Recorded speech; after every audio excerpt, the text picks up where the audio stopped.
Guys, thanks for joining me and welcome to your reading for November 22nd and 23rd. It's the week of, it's the full moon reading in Gemini, 0 degrees of Gemini, in fact. So that's going to be a nice big one. It's interesting. It's on the cusp of Taurus, and we're going to take a first look at a general energy for your sign. Of course, you guys know what sign it is. I don't. Make sure to comment and like the video, yeah?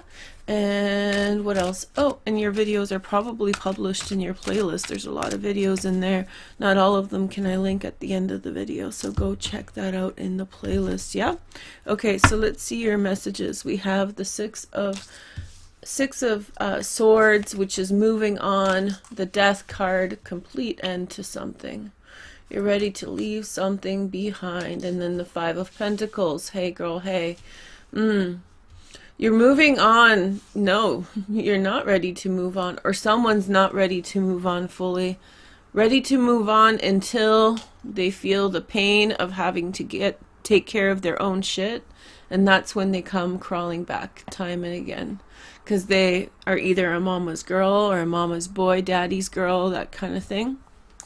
And so for whatever reason, they keep on doubling back to you. Maybe this is you in this situation. If it's you, you know you need to check it. If it's them, you need to be careful with this. Because the part of this kind of thing that messes with us is that if we are the healthy adult, then we are attached emotionally, and so we want to be a good person and help that person out, have sentiment towards them, and lend a helping hand.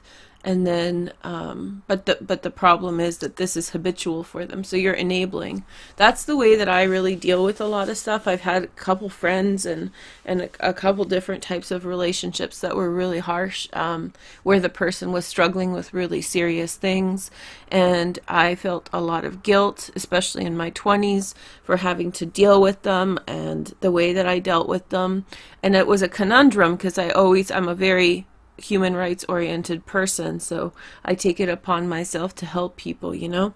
And what happened in those scenarios was the way out of those very difficult predicaments I found myself in was to realize that by staying or by helping or by taking someone like that back, I was in fact enabling. So I was allowing that behavior or that habit to continue, yeah?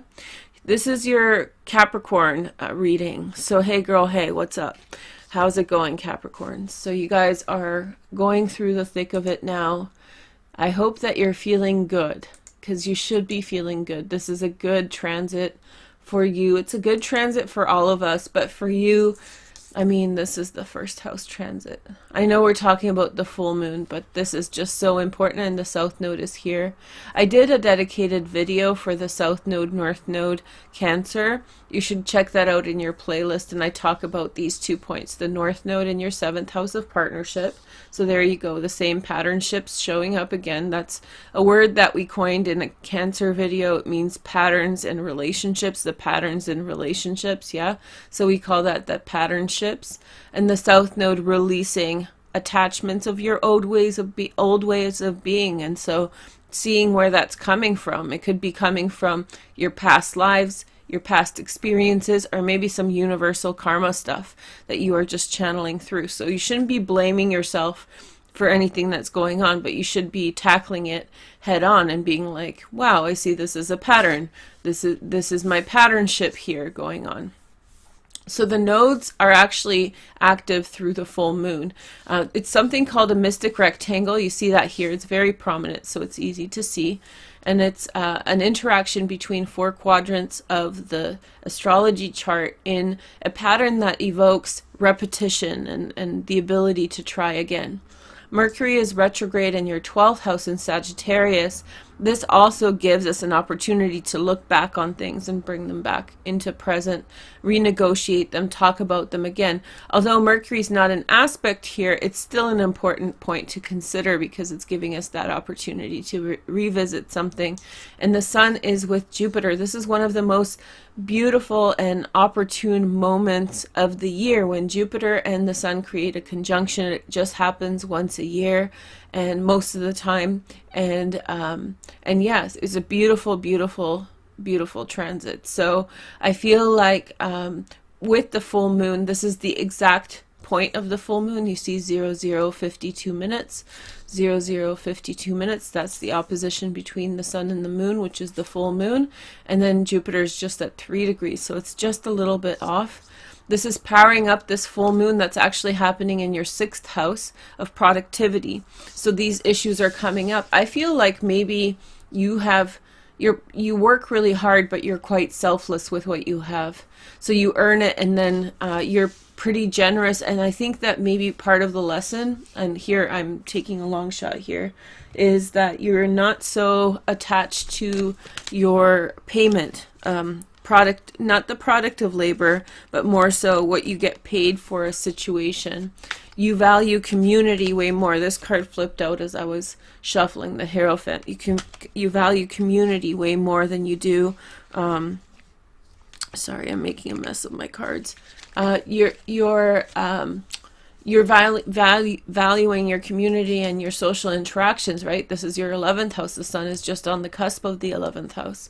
You value that on the spiritual level. It informs your spirituality. It's real hard to disattach from energies that are coming back around with an open hand. But maybe it's become a pattern in and of itself, in which you allow other people to walk all over you or create circumstances that are not going to be good for you, in which case that is something to address. So you're releasing here in the 1st house your personality, and then in the 7th house you're seeing the goal of the patternship of the relationship.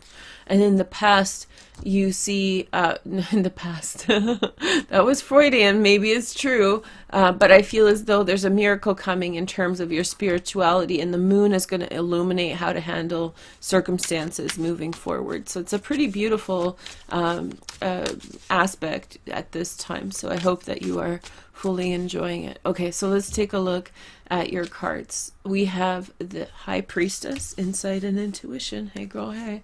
And then we have the 6 of Swords again. Real need to move on. And Death card again. Look at that. So we have Death card, moving on. Death card.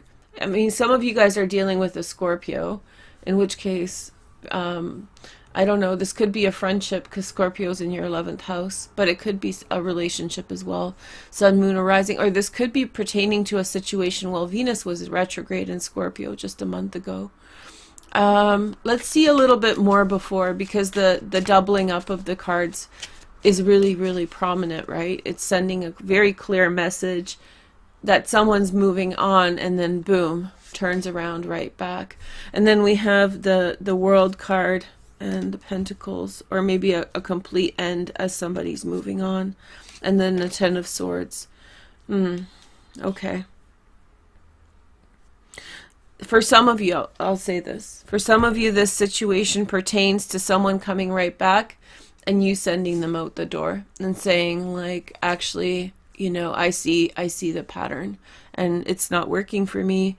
Maybe some of you will actually even give that person something, you know, here, go ahead, because you don't want to be cruel, but you just want to be done with the situation once and for all. Or someone goes out and forges a new direction, turns around right back because they realize what's waiting for them. You know, they see the peril in their decision making. They see the peril in their decision making. I totally didn't show you guys the bottom. I didn't look at it either. Ooh, King of Pentacles, a Virgo, Taurus, or Capricorn. That's you. That's you all bossed out. It's a strict ruler with a kind heart. That's you guys. And it could be a man or a woman, or that you could be dealing with a Virgo, Taurus, or Capricorn. I feel like your heart is calling you out to somewhere far away. You already sense it, and I think that that's only going to increase over the next little while. However, in this relationship, I feel as though you're ready to move on, and something sends you right back. There's an impasse that sends you right back to revisit the thing that you were ready to leave behind. And I feel like for some of you, if somebody has recently left you or moved on, I think they're coming right back too. I think they're coming right back because they realize certain things. Now remember, Sometimes they realize certain things, they come right back, and it's more of the same, right? And that's not a good thing. So sometimes, even though maybe they see the right in a circumstance, Capricorn, that doesn't mean that it is the resolution of the problems, because sometimes people can't get over the way they're handling their business, right? So they end up making the same mistakes again. But I feel like you'll see it. I don't feel like you'll be ignorant to it or not understand what's going on.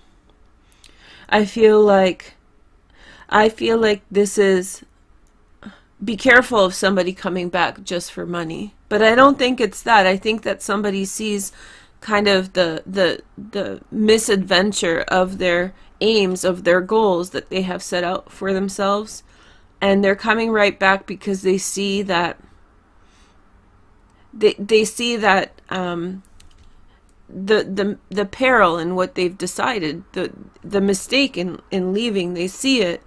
The problem is, here, Ten of Swords, Five of Pentacles, are they actually addressing the issue at hand, or are they just continuing the same set of circumstances over again, right?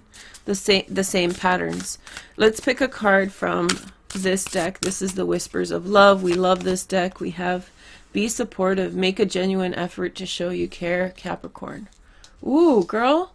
Or boy. Hey, boy. Hey. Somebody said, just because we say, hey, girl, hey, is this for girls only? Nope. Hey, boy, hey. So let's see your next card. Be supportive, make a genuine. So maybe somebody makes an effort to move on, but they can't. Abracadabra. Maybe you're their magic. Maybe they feel like you're their magic. That's it.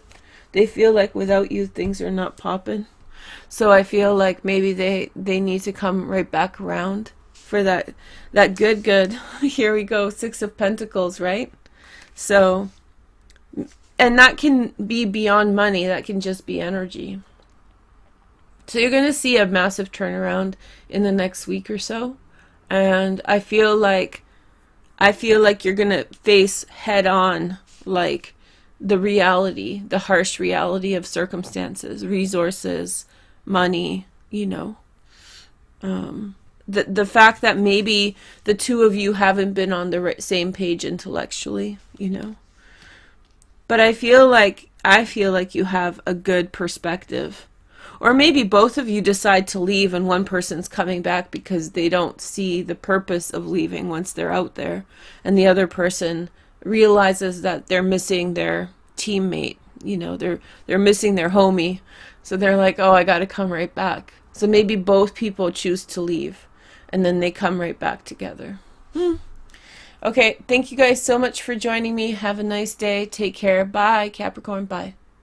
Hi guys, and thank you for joining me, and welcome to your reading for Venus retrograde, and that happens between October 7th or 8th and 6th, sorry, and November 16th, right? So this is October and November reading for you guys. The way that I'm doing this reading is a little different. I'm picking a sign on camera, and then we're going to do a mini reading to start off with before I know what sign it is. So you guys know what sign it is, but I don't. Please make sure to comment. Comments are so important to me, and I so appreciate your guys' help with that. Also leave a like on the video, okay?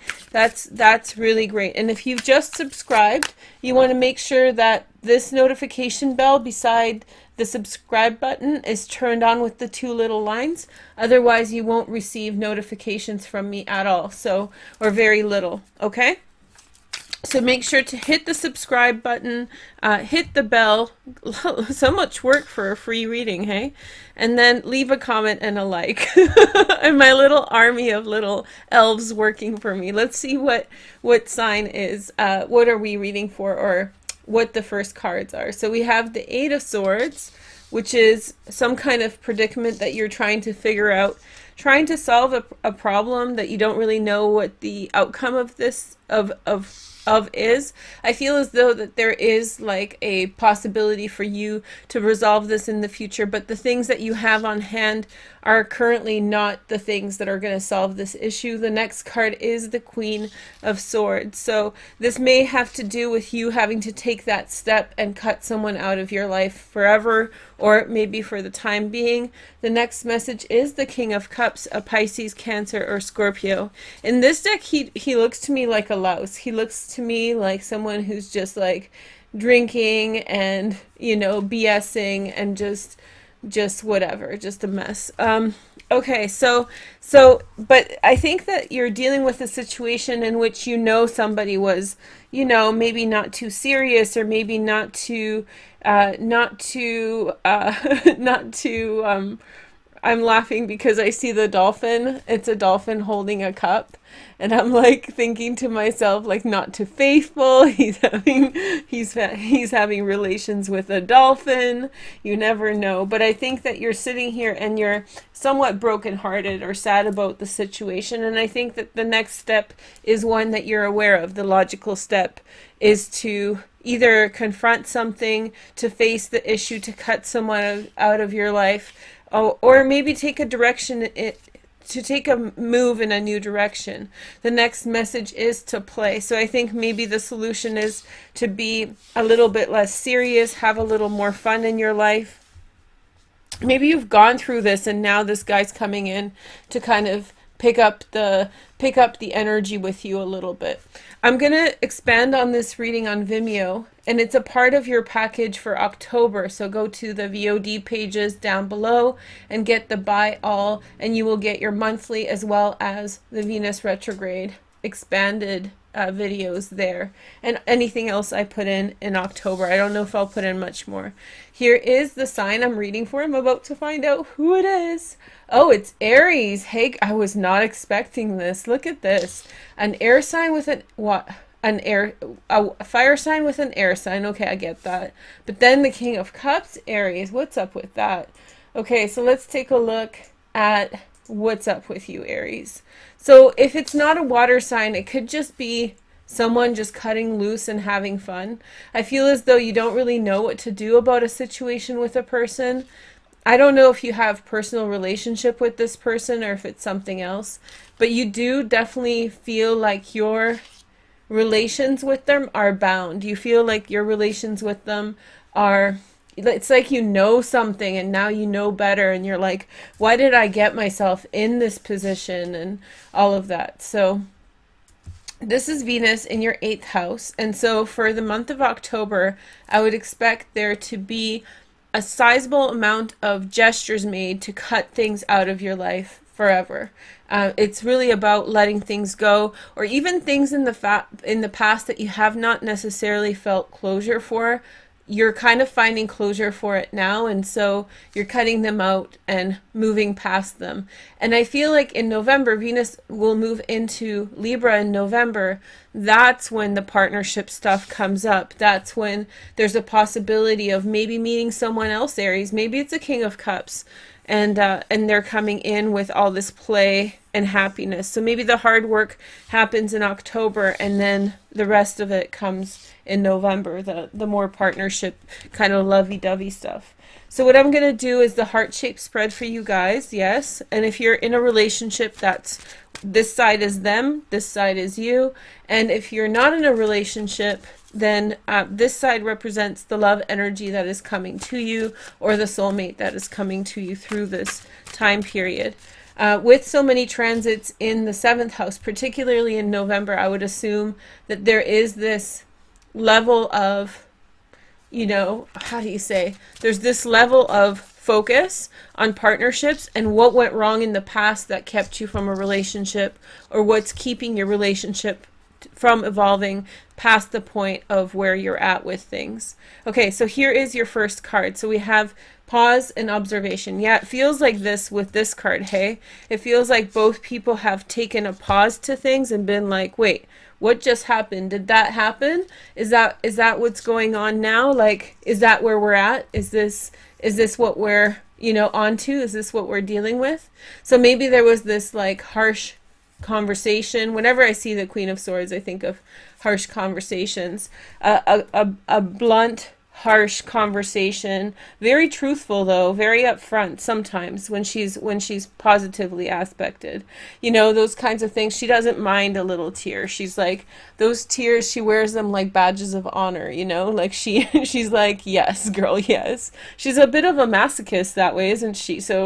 But she does what's necessary for the higher good, right? And so I feel like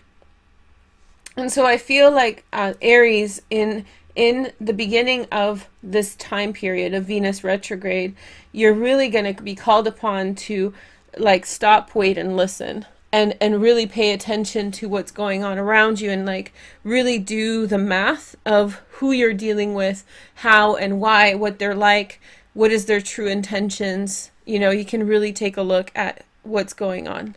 Here is the next two cards represent, I pulled two by mistake. The next two cards represent your ideal in a relationship. So your first card is the Nine of Cups. So you're wanting your wishes to come true. Okay. You want relationship bliss. You want fun. You want play. You want happiness. But you also want some kind of prudence when it comes to financial matters. Or maybe you want a more conservative relationship when it comes to the bedroom. So maybe in a certain sense you want to take a step back, which does not sound like Aries at all. But maybe you've been burned in the past and maybe you just want more companionship-based relationship. I feel like you have lost money on relationships, a lot of money on relationships in the past. And I feel like now you really want the good side of a relationship, but you're sort of weary of the financial implications of bad relationships. So this is what your partner wants, or what the love situation wants from you, or the partner that's coming in. They want their soulmate. They want the perfect connection. They want stars in your eyes. They want, you know, wind in the hair. They want the perfect relationship.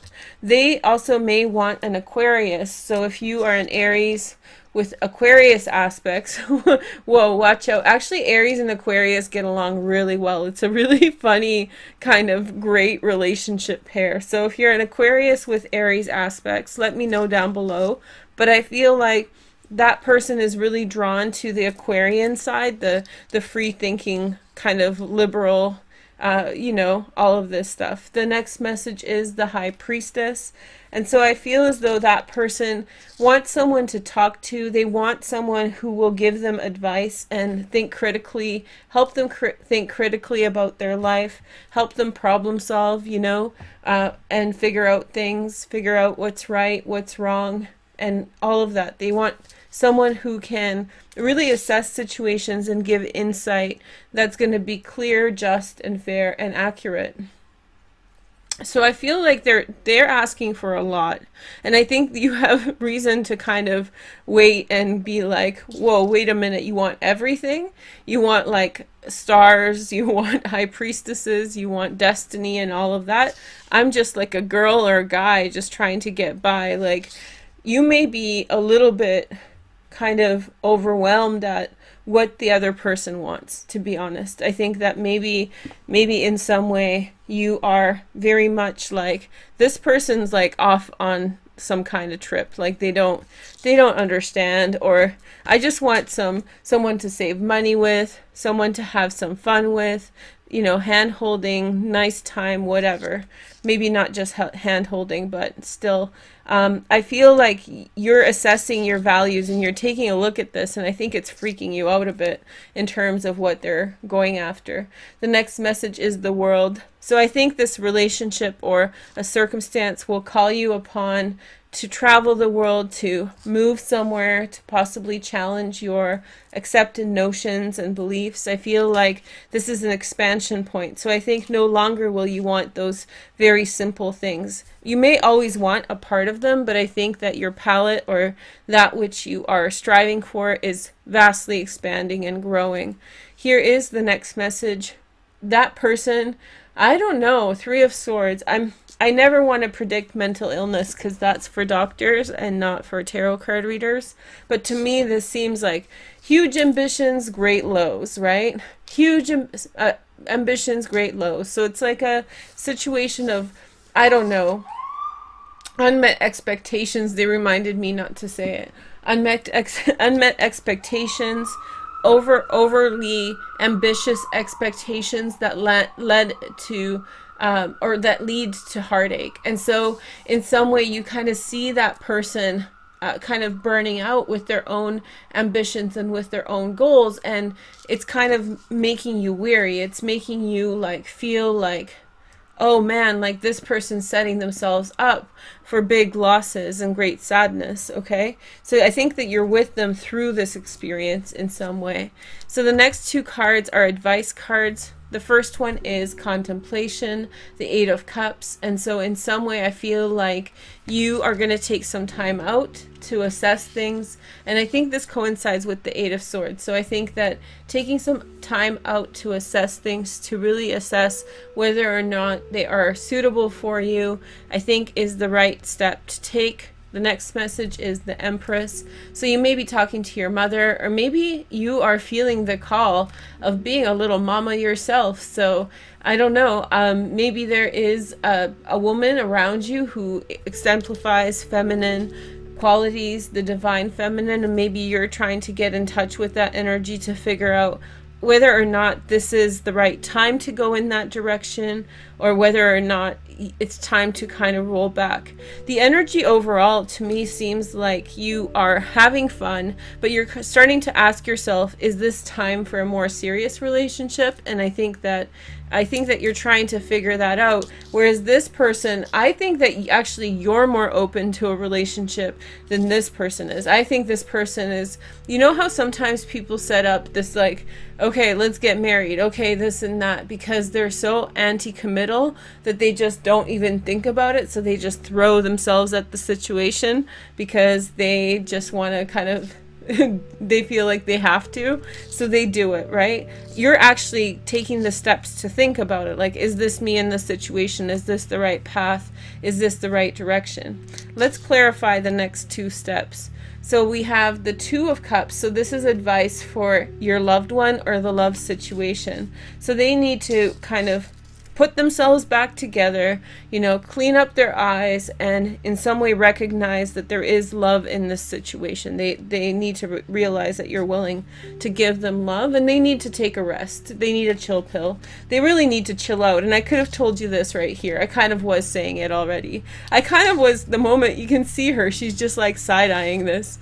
This is like a, she's like, can someone help me over here, please? Like, we were having fun, we were having play. This is you, Aries. And now all of a sudden, like, they want joint accounts, they want this and that. And it's like, WTF is going on here? But like, you like them, you like the dynamic, but it just seems impractical, and it seems like overly much. Like, they just want to say that it is so and be it, rather than live into the energy. The outcome card is tradition. So guess who's getting married? Now, this is the Hierophant card, which does represent marriage. So nostalgia, reflection. This is also touching base with your values, Aries. So I think that by the end of Venus retrograde, you will be like thinking about, what is partnership to you? Who do you want to be with? It also represents the sign of Taurus. So a Taurus person may become very important for you in your life. If this is not a Taurus, then this is the precursor energy. It's like, they just seem really silly to me. They seem like they're wound up and ready to go, which is great for your sign. You guys love that type of energy, but I feel like you're the one who's just like, whoa, wait a minute, what did you just say? You know, you're like, what's going on here? So it's going to be a little freaky deaky, but I think that you're going to figure it out. And I think that you'll find like a resolution for it. I think you'll find like a common ground and a good path forward. Okay, so what we're going to do now is go over to Vimeo, do the extended. I warn you guys, it's a short extended. It's between 5 and 10 minutes. It's not big at all. It's more of a thank you for everybody who bought the October video, because I really appreciate the help and support, and you guys have been really awesome in helping the channel grow and get back on its feet. So I just wanted to add bonus into the October video. So we'll take a look at these 3 cards and put 6 more cards down to do a nice 9 card spread with the Dame, I want to say Dame Edna.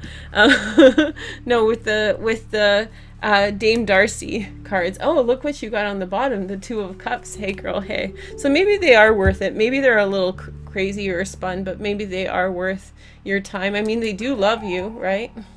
So hey girl, hey. Okay. Have a good one. Enjoy your retrograde period. Bye. Hi everybody, thank you for joining me and welcome to this reading for November 22nd and 23rd. It's the week of / the full moon reading in Gemini. We're going to read for this sign. But before we take a look at the sign, let's take a look at the general energy. For everybody who's watching, please make sure to comment and like the video. It helps. And then subscribe to the channel. Hey girl, hey, emojis, they didn't take them away. It's super excited with that. So let's take a look at your cards. Okay, so your first card is the Tower. Ooh.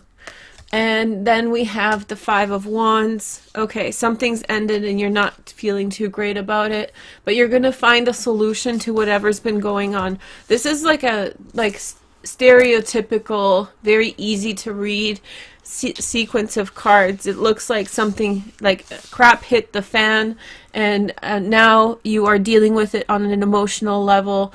And I think that there will be some kind of blending or resolution to the situation, and things are going to get sorted out, if only in your head, but like important energies are going to get worked out so that you no longer feel so stressed about whatever it is that just completely dissolved in your life or broke down in your life. Let's see your sign. We are looking at Gemini.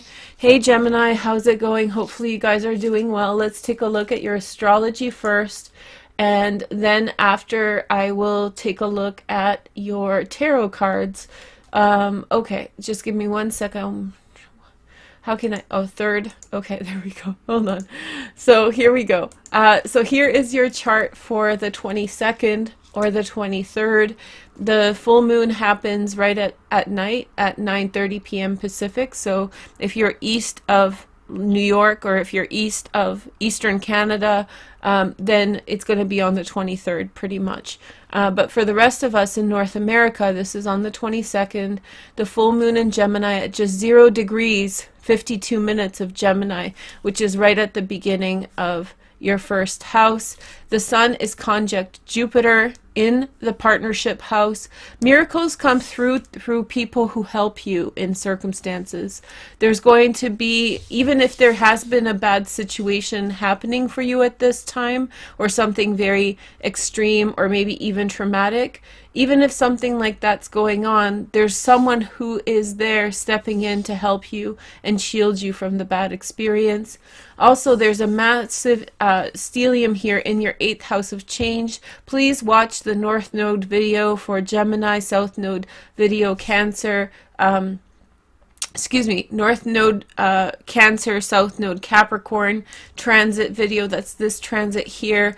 That will explain what's happening in this area of your life as well as this area of your life. However, these points are connected to this full moon in something that's called a mystic rectangle. So you're getting an opportunity to try something again and again, Gemini.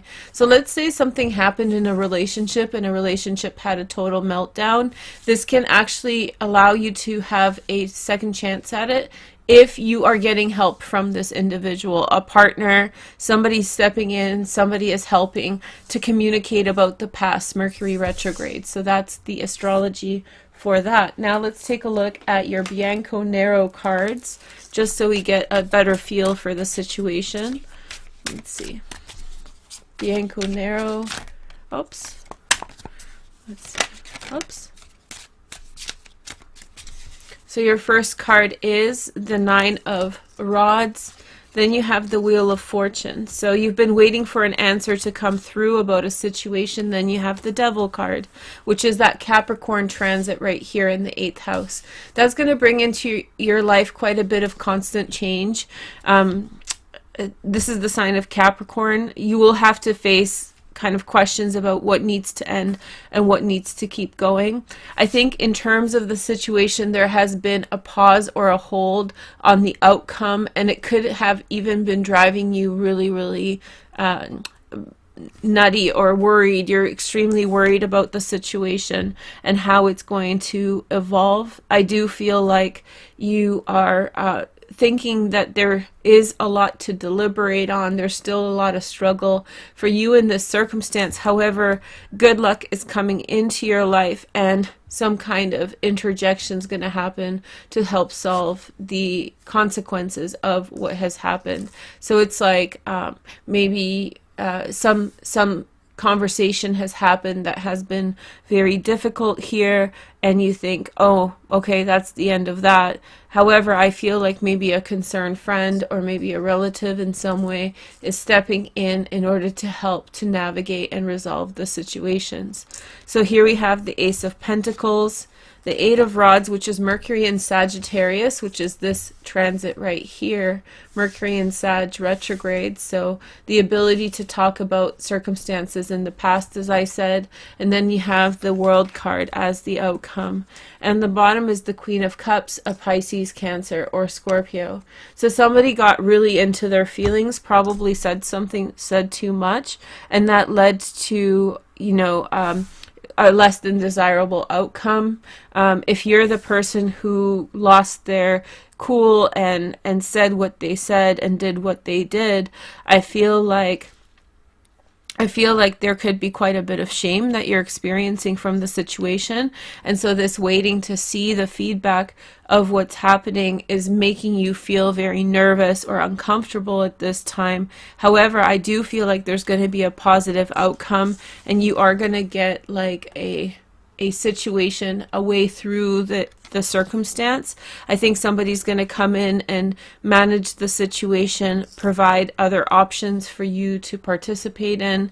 I feel like there's a new beginning that's coming through for you regardless of what happened. So it almost feels wasteful here, this Tower. It feels like a wasteful event happened and you didn't show your best side, and that happens sometimes. So for all of us, and so you're struggling with that, you're stressed out about it, and I feel like you are really contending with a lot of less than positive energy as consequence, because you're not getting closure on what happened. Something happened and there was no closure. There is this way of mediating the situation. There's this feeling of wanting to mediate or find a common ground. This is Sun in Sagittarius. We're reading this for Sagittarius season also, so this is also a time when you may have to wait a couple days before everything kind of tides itself out. This is ruled by Mars, the planet that also co-rules Scorpio.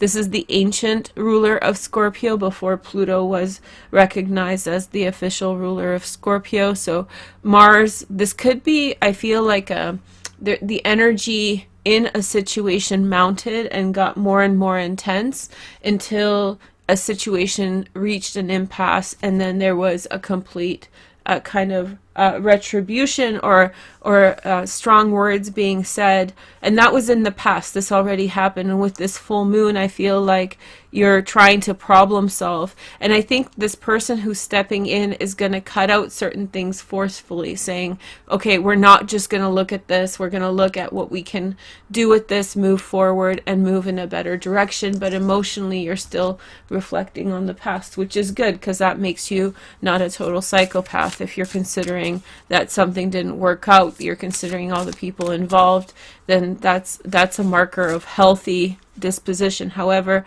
you do need that person to kind of mobilize you to move forward, because you can't stay there waiting for closure that may never come.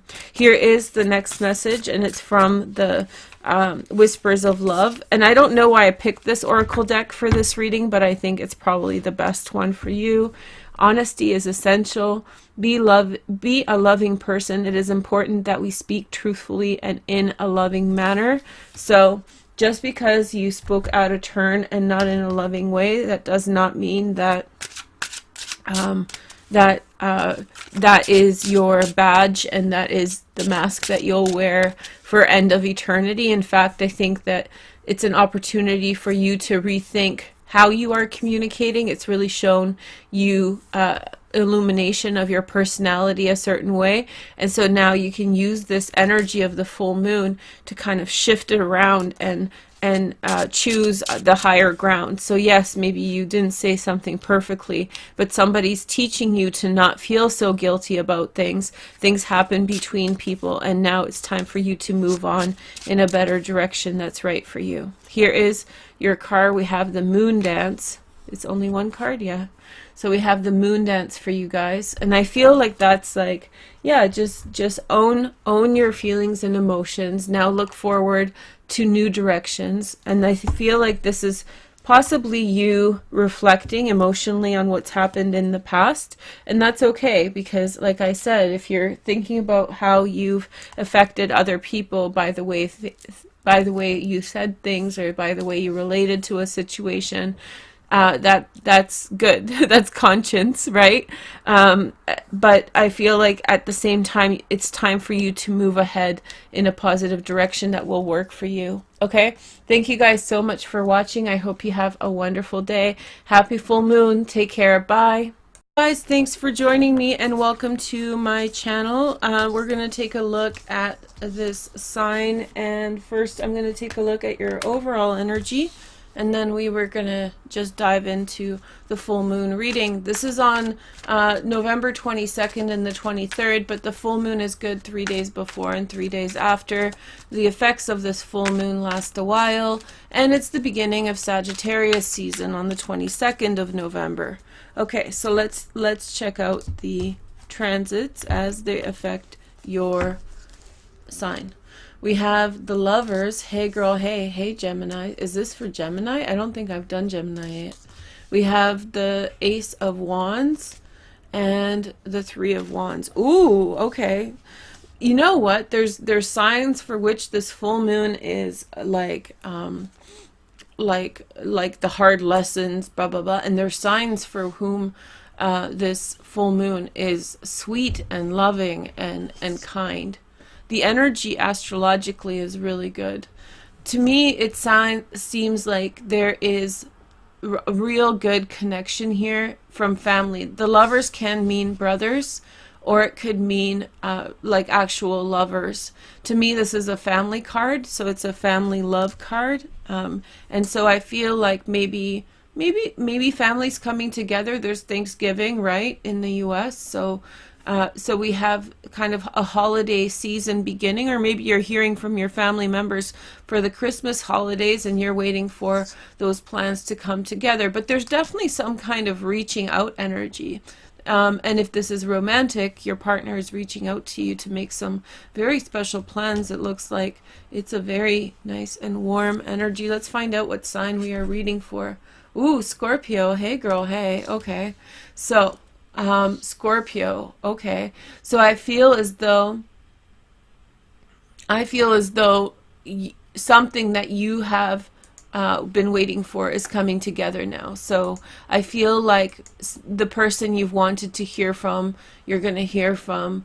And I feel like you're standing here. I feel this is why I paused, because I was like, it's a little different with Scorpio, because I kind of know your story a little bit. I feel like there's going to be some kind of confirmation about the direction that you're going in love, and you're standing there waiting here in this card. So let's take a look at the astrology, and this is a very special transit. I did this in a separate video, the North Node in Cancer, South Node Capricorn. Check that out in your Scorpio playlist. Very good video to explain this trajectory that just changed, and actually is one of the most important shifts in astrology of the year. So and until 2020, the next time the North Node shifts into Gemini, it'll be May 2020. So it's going to be a while still. So this is the general theme of your life for the next year. It has to do with the 9th house, which is travel. There you go. You're already standing there waiting and hoping to go somewhere cool. And then in the 3rd house, we have the Capricorn transit with the South Node, unpacking the past, relationships with siblings. There we go. There's that message again. Relationships with siblings, unpacking karmic truths coming out. This is alongside a line called right here, the IC. This is your MC. So Whereas the North Node and the South Node have a lot more to do with your spiritual progress, the IC and the MC line have a lot to do with your practical progress in life, just the physical act of growing and maturing and having experiences. So the South Node with the IC suggests that you are still unpacking some stuff to do with really early childhood. So especially those of you who had a tumultuous or traumatic, difficult childhood, this is going to hit you quite hard. But that's a good thing, provided that you have the time to deal with it. But if you're feeling a little overwhelmed, that's what's going on. Again, check out that North Node Cancer, South Node Capricorn video separately for Scorpio to find out more. But the full moon is interesting.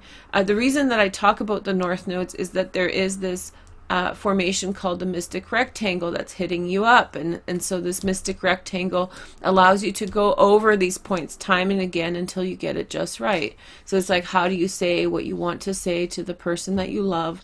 How do you express your desire to your sister or brother? Not like platonic desire, geez, that sounded gross.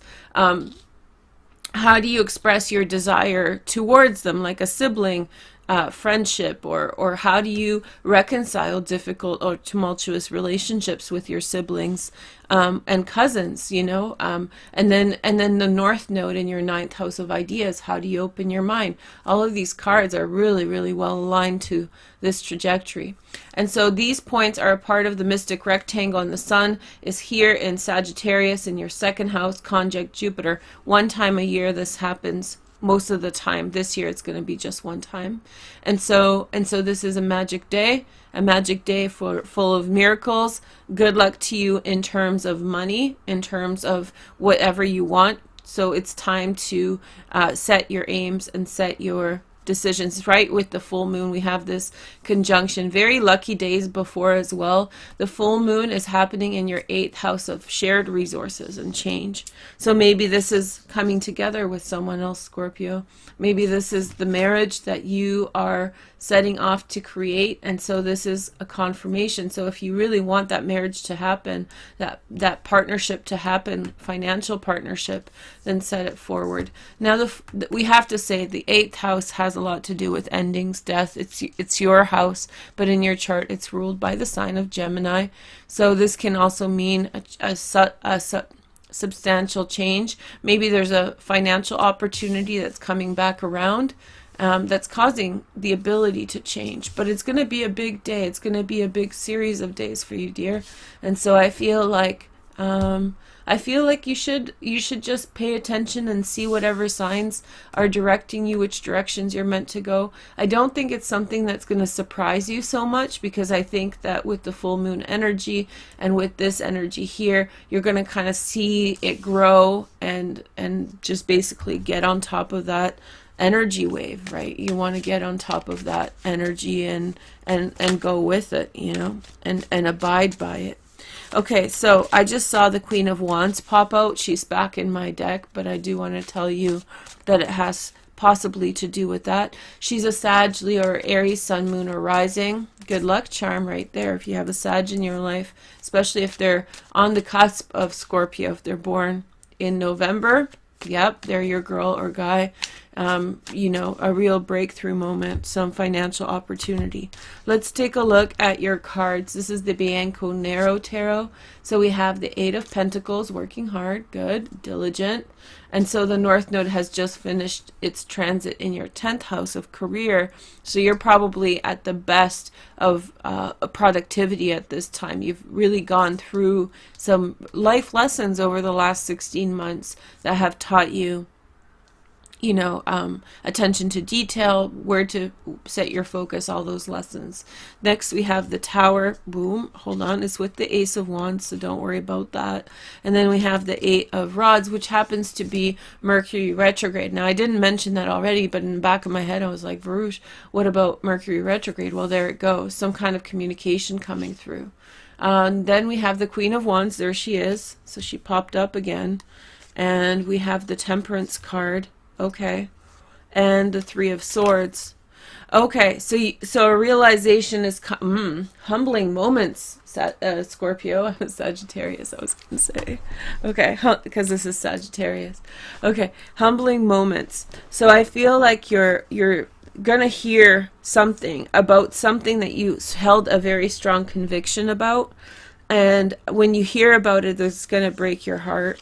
I think you're going to have your eyes opened about something that you have an expectation about. And I think that you'll manage it well. I don't think it's going to be really upset, like life disturbing for you. I think what it's going to do is make you check yourself, make you check your emotions and your opinions about a matter.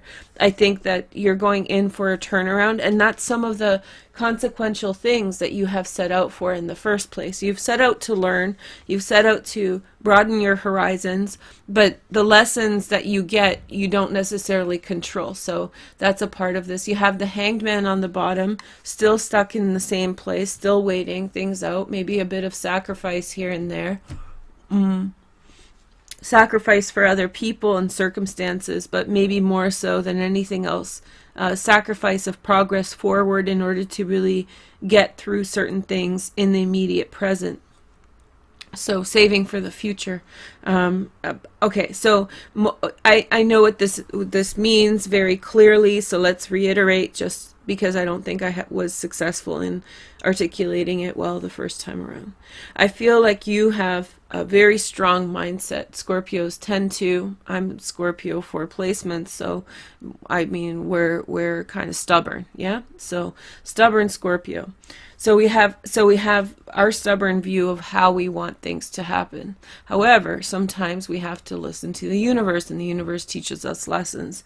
And I think some decision that you had made in the past, some judgment call, is going to get checked. It's not like you're going to get checked. It's information will come to you that will make you realize that the decision that you made or the conviction that you made was not necessarily what you thought it was. And so it's time to make a turnaround. And I feel like it's almost like kill them with kindness. This is in another video we were asking about, what does kill them with kindness mean?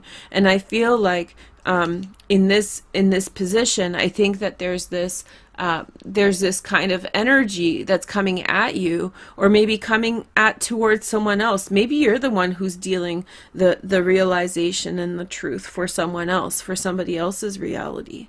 And so in some way, maybe you're showing them that it's not what they think. Maybe you're showing them it's not what they think it is. And so in some way, I think that there's an appreciation. I think somebody's virtue is much higher than what you had anticipated. Sag, Leo, or Aries, Sun, Moon, and Rising. This could be a man or a woman. And so I feel as though there she's carrying your Scorpio sunflower right there, right? And so I feel like it's all jumbled up. It's either you get checked or fate. It's not you checking someone else or someone checking you. It's the consequences as information comes to the surface, as things become apparent. Then you realize the truth, or they realize the truth, and then there's awareness. There's a humbling process. The Three of Swords, the humbling process. You know, the realization, but in fact, it is bringing you closer to love. It's bringing you closer to understanding. It may not be what you had thought it was, because you were trying to control the situation through your perspective and you had your eyes opened, but you're still bringing it closer to love. Or possibly if it's the other person who's had this awareness, then that too, it's taking time to come around, but it's evolving. Here is the next card. We have focus on love. Look for the good attributes in each and every person in your life. Isn't this the perfect alignment? So that's what this is talking about. It's like somebody is more worthwhile than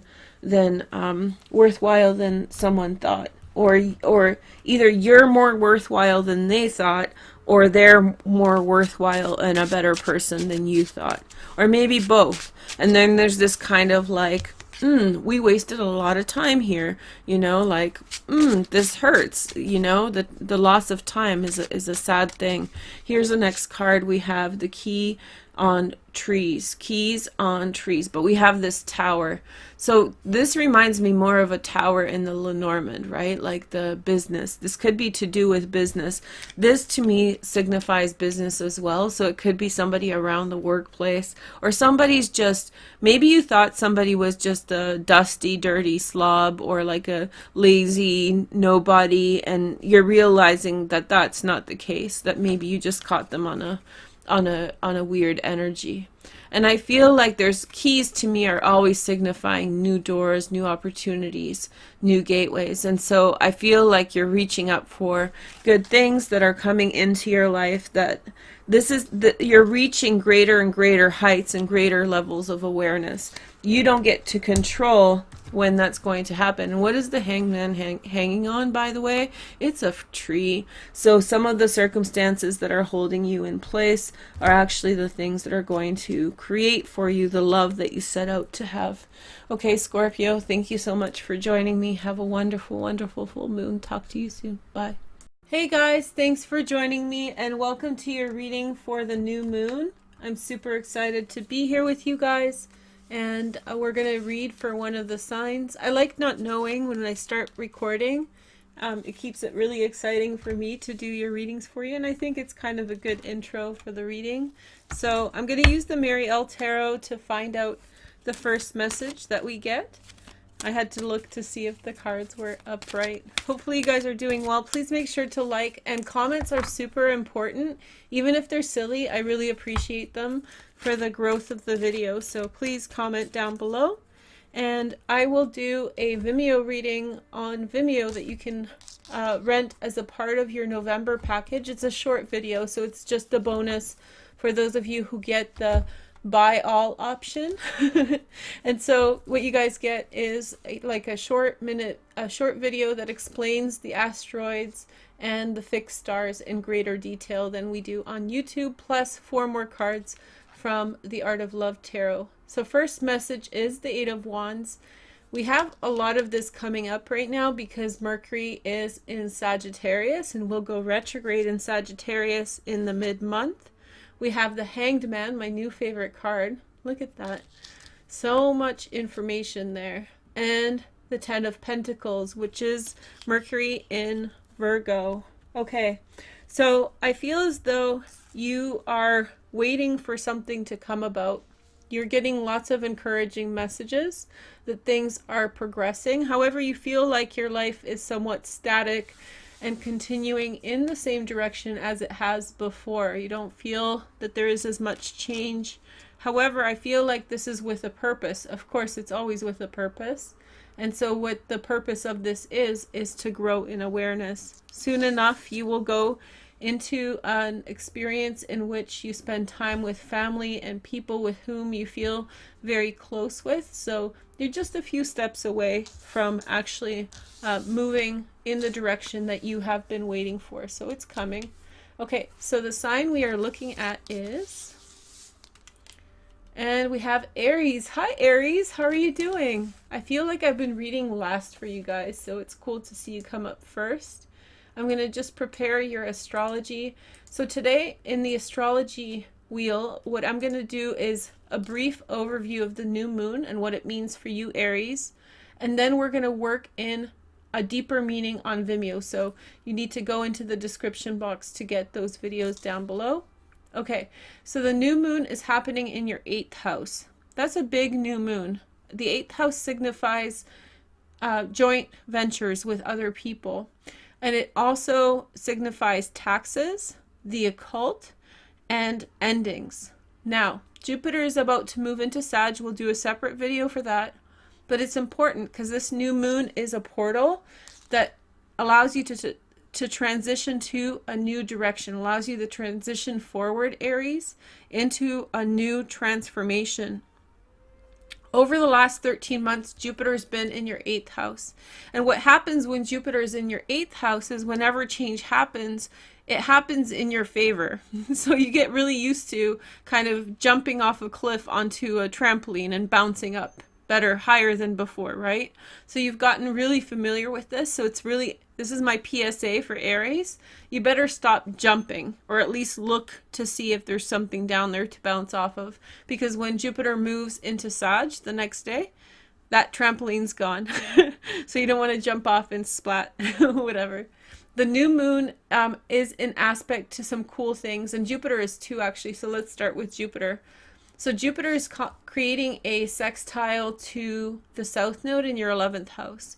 So in some way, friends and people that you're socially connected with, not like in your public life, but in your friend groups, they're in some way allowing you to detach from unhealthy friends, unhealthy situations.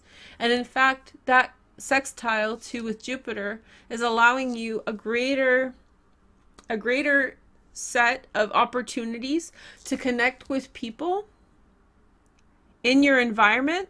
A greater opportunity to connect with people spatially in a new direction, so that you can build up new friendships, new identities, and new areas where you can experience life, okay? And there's also a trine to the North Node in your 5th house of passion. So as you release attachments to people in the past, this is that hanged man feeling, isn't it? You're now moving forward towards the things that you desire. And you should also really, really enjoy this energy before it moves into your 4th house on the 16th of November, because it is the last time it will be here for 18 years. And the North Node in your 5th house has a lot to do with what you feel passionate about. And so there's this kind of reorientation of doing what you love. And so be aware of that. I think that that's something that you need to celebrate and be really kind of sponge up, right? Okay. So the next aspect is, I just want to make sure I have, oh yeah, right, Pluto. That's where I got stuck. So Pluto is in your 10th house with Vesta, and that's sextiling the sun and the new moon. So the moon and the sun together is a new moon, right? When they're together like that, it's called a conjunction. And so when that is sextiling Pluto, I feel as though there's an opportunity in terms of your career if you choose to let go, if it's time to let go. And then something is telling me that this might have to do with family or home. So there could be like let go of your career, but don't quit your day job kind of thing.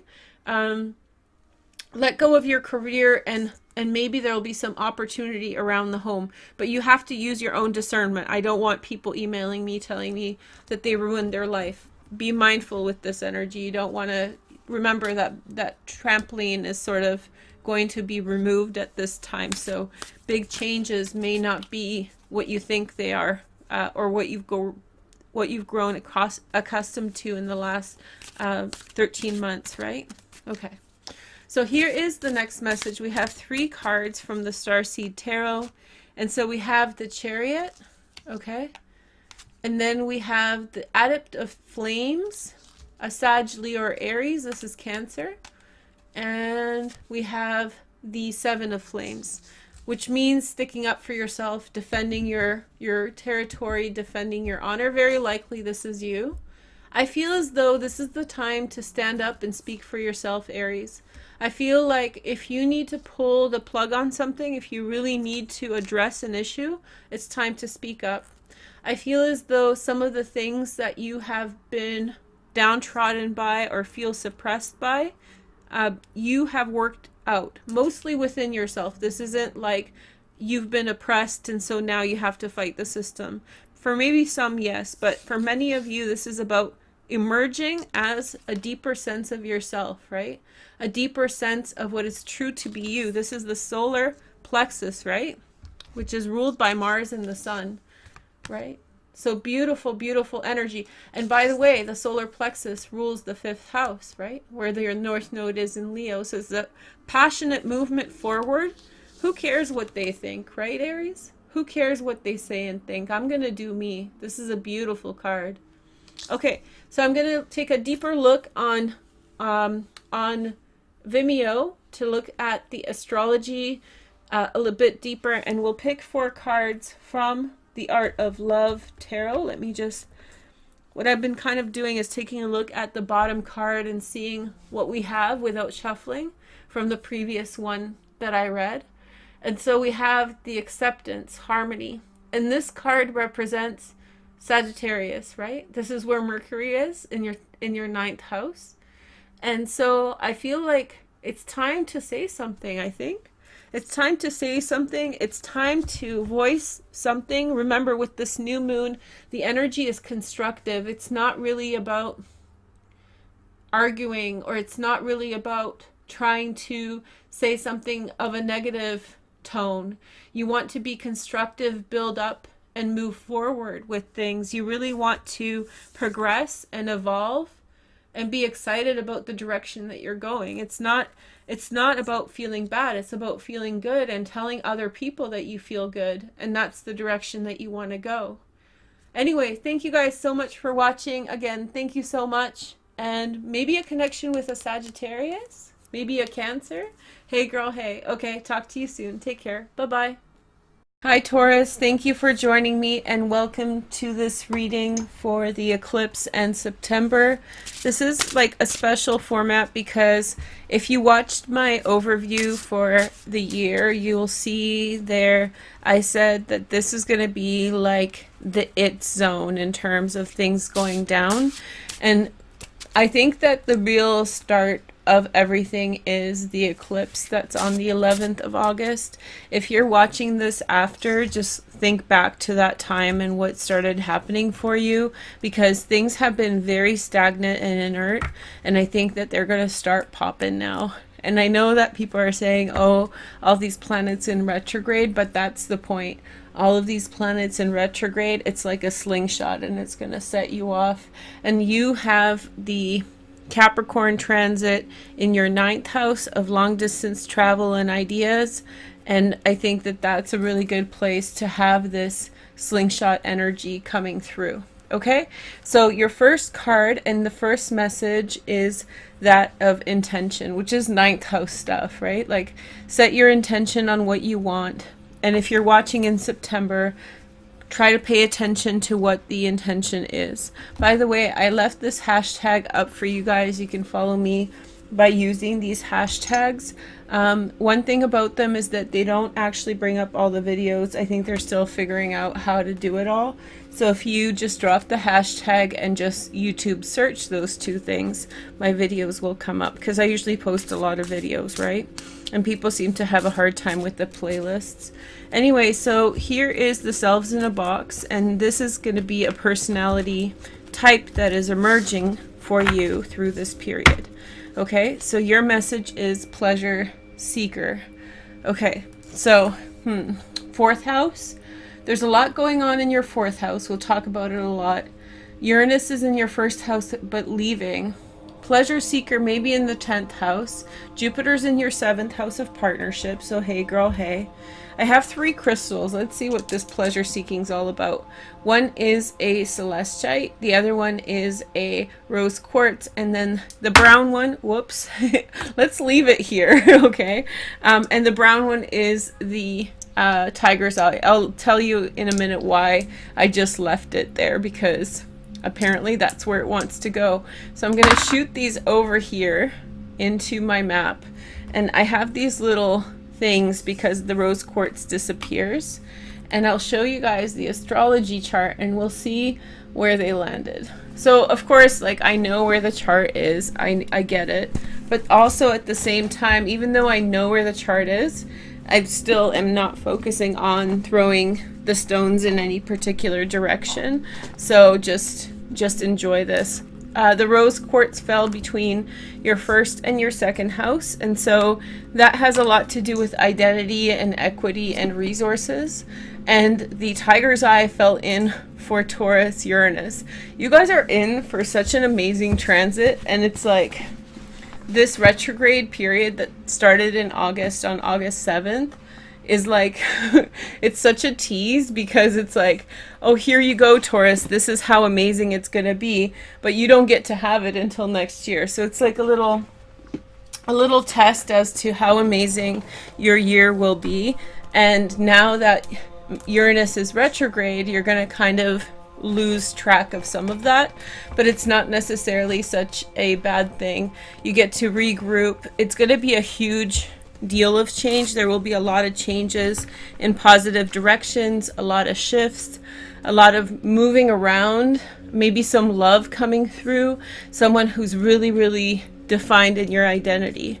This celestite is a crystal that is associated with angels and divine guidance. So that's why I left it on the pleasure seeker, because maybe someone around you is a lot of fun. This could be someone who travels the world a lot. Neptune is in your 11th house of friendship, okay? So yeah, this is just the astrological climate, and I'll explain more to you guys now about the astrology, okay? Let's see if my little pointer, you can't see my pointer. Let's see if I have another pointer for you guys. Let's see. This one was kind of not working yesterday. Yeah, these are disappearing. This is my Ulexite wand. It's really pretty, but like down here, it's just because the light is so strong. I do have this, which is a mallet for my singing bowl. And so I'll just use that, okay, for a lack of a better tool. Okay, so on the 4th house, in the 4th house, there's a new moon eclipse that is happening in your area of home and family. There is a retrograde Mercury on August 11th. Now, why are we talking about August 11th transit for September? The reason that we want to talk about this is that overall, there is a lot of inertia. There's a lot of lack of change in the environment. And when this happens, when the August 11th eclipse happens in your 4th house, that will set off a chain of events that will end up in the retrograde motion going direct for Mars, Saturn, and Pluto. Okay, so first let's go back to August and take a look at what happened. So probably something to do with your family is going to change, something to do with your home. And I feel as though you will in some way be set free from obligations and kind of commitments that you've had in this direction. It's not a full moon eclipse. A full moon eclipse, you cut things out, and it's a new moon eclipse in which you bring things in. I just found the perfect pointer. So this is some green kyanite, sorry. It's a gorgeous piece. There's purple in it too. So let's use that instead. Yes. Oh, you can't see it. Okay, we'll stick to the wood. I guess wood it is. Okay. So I think in the 4th house, what we are talking about is like an adjustment of your commitments to other people.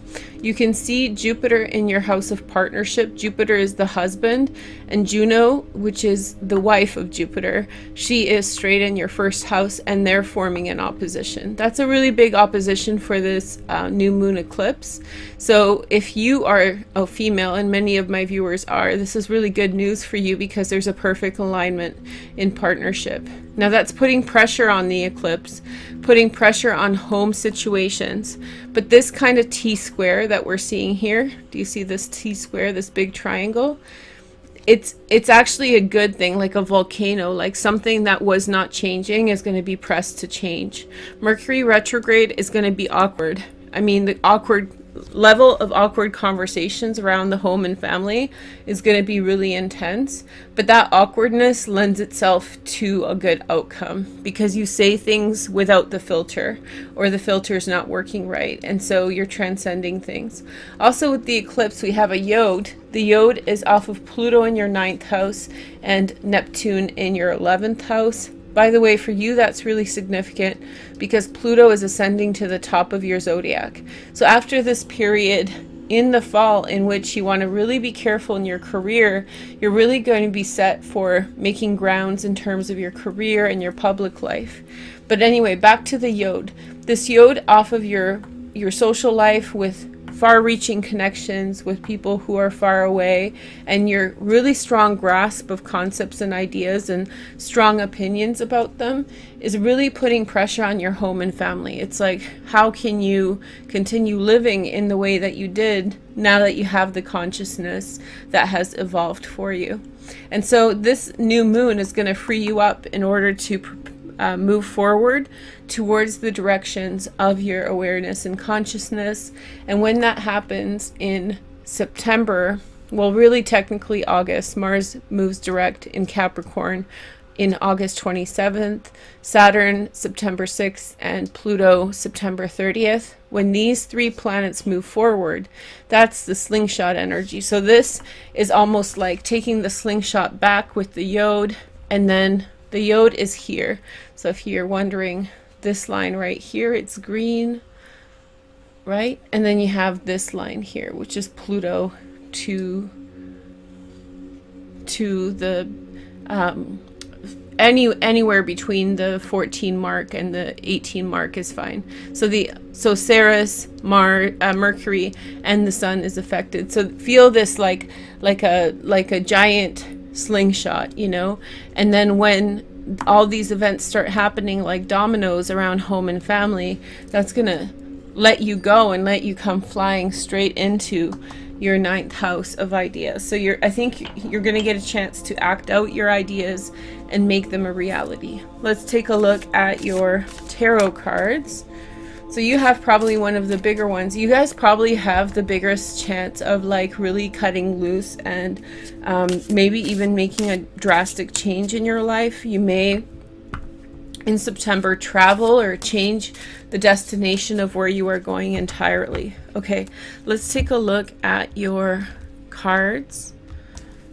Okay, here we go. Your first card is, we have the Hierophant, right? The Mage, sorry, the Magician. So I think a lot of this is going to have to do with words. I said Mercury is retrograde, so I suspect that things that you normally wouldn't say, you're going to say, and that's going to free you up to having like a new experience. The next message is the Ace of Pentacles, a new direction and a new idea, a new opportunity, new business engagement. Not much going on in your business area of your life. There could be some freeing up of karma that probably started at the end of July with the eclipse in Aquarius, but I would be very careful with any kind of confrontations in your work environment at this time. So, you know, such as switching jobs quickly, anything like that can become really challenged. Venus is in your 6th house of day-to-day activities, so you can actually switch a job after August 19th and definitely in September. But be careful of how you are going to break the news to anybody who's going to be who you will be moving on from, right? The next message is the Eight of Cups. So I feel like you are going to in some way have reconciled feelings about a situation, and you will feel really good moving forward. This is your dormant period, really, Taurus. You're getting ready for a whole lot of things, and in the meantime, when September comes and all of these planets in Capricorn move forward, that will get you going in new directions as well. Your next message is the Devil, Capricorn. I don't think this is a bad energy at all. I just think that you're setting off on some direction because you learn to not care so deeply, and you learn to kind of have a little bit of breathing room for yourself. Then we have the Page of Pentacles, a Virgo, Taurus, or Capricorn. There could be some type of ambition that comes through with work. Let me get my pointer. This is when this becomes problematic. So you could have some giant ambition that comes through for you.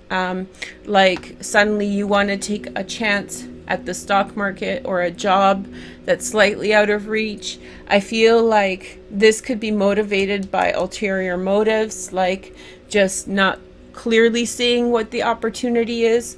And because Lilith is right here in your 10th house, be very careful with making any drastic changes. The next message is the King of Wands. This could be an investor, a Sag, Leo, or Aries. This is a person who would like to come in and offer something up.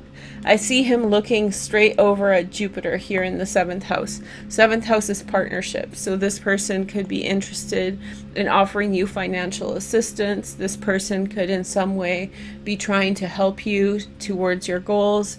Or maybe possibly this person is considering to be your partner. Of course, this ended up right next to the rose quartz. So allowing everything to travel organically. My friend and crystal dealer, she says that crystals just travel around her, and they're supposed to just travel around, and so they just show up wherever they need to be. So this throwing method has a lot to do with that, like allowing it to happen, don't correct it, allow the message to come through. You know, somebody who's a pleasure seeker is coming in to assist you and give you help. And I think it's all about the intention. I think the intention around you in September is pure, and I think that the things that the eclipse on the 11th frees you up from will actually allow you to step into the September energy and really use it as a slingshot to go in new directions, be it in ideas or actually physically move in new directions. Also, Ceres here. I included the asteroids in today's chart. So Ceres is in your 5th house, and she's in Virgo. That's a very romantic transit right there, and that's a sextile to Jupiter. So especially if you're dating a man, this is a really wonderful time to feel that romantic connection. So I hope you guys enjoy. I hope you guys enjoy this reading. There's definitely going to be more out for September, but I just wanted to give you a taste test. I didn't want to do a September video where I'm talking about this, so I'm doing it step by step. Let me know if you guys like this kind of method of doing it, to change the readings around based on the transits so that we can see what's going on. I'm happy to do those. I like variety. I'm an Aquarius moon, so I like variety. So this is a way that works for me. Anyway, I hope you guys are doing well. Check out my other videos. Check out #VaroucheTaurus, and I will talk with you soon. Bye. Hey guys, thanks for joining me, and welcome to a Tarot Talk Timeless video. This answers a specific question. The question we're answering today is, what is the karma of this situation? So I'm just going to freestyle and read for you guys, and if you want to watch the extended part of this video, then just click down below and it will take you to my timeless playlist, and there you can have up to 10 videos included, and they will cover different topics. There will be pick a card and timeless readings in there, okay? Make sure to comment and like the video. Comments and likes are good for karma because I'm putting a lot of effort towards you guys. So I hope if you're using the videos, then they help you and you can comment and give some energy back, okay? So anyway, bring into mind a situation, or maybe leave your mind blank if you want to welcome in any kind of situation that is disturbing to you or that you feel may be karmic in nature. So you can choose a specific situation, or you can just really open up. Sorry, I'm already in meditation if I've repeated myself.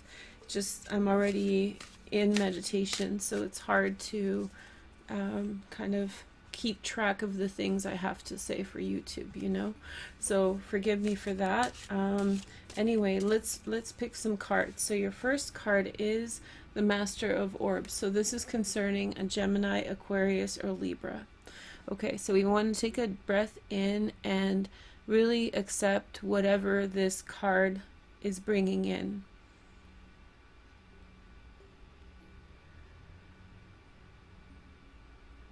Okay, so this card has been coming up a lot, and it's been coming up in an adversive way. And so over and over again, it seems as though this card wants to be seen, it wants to be known.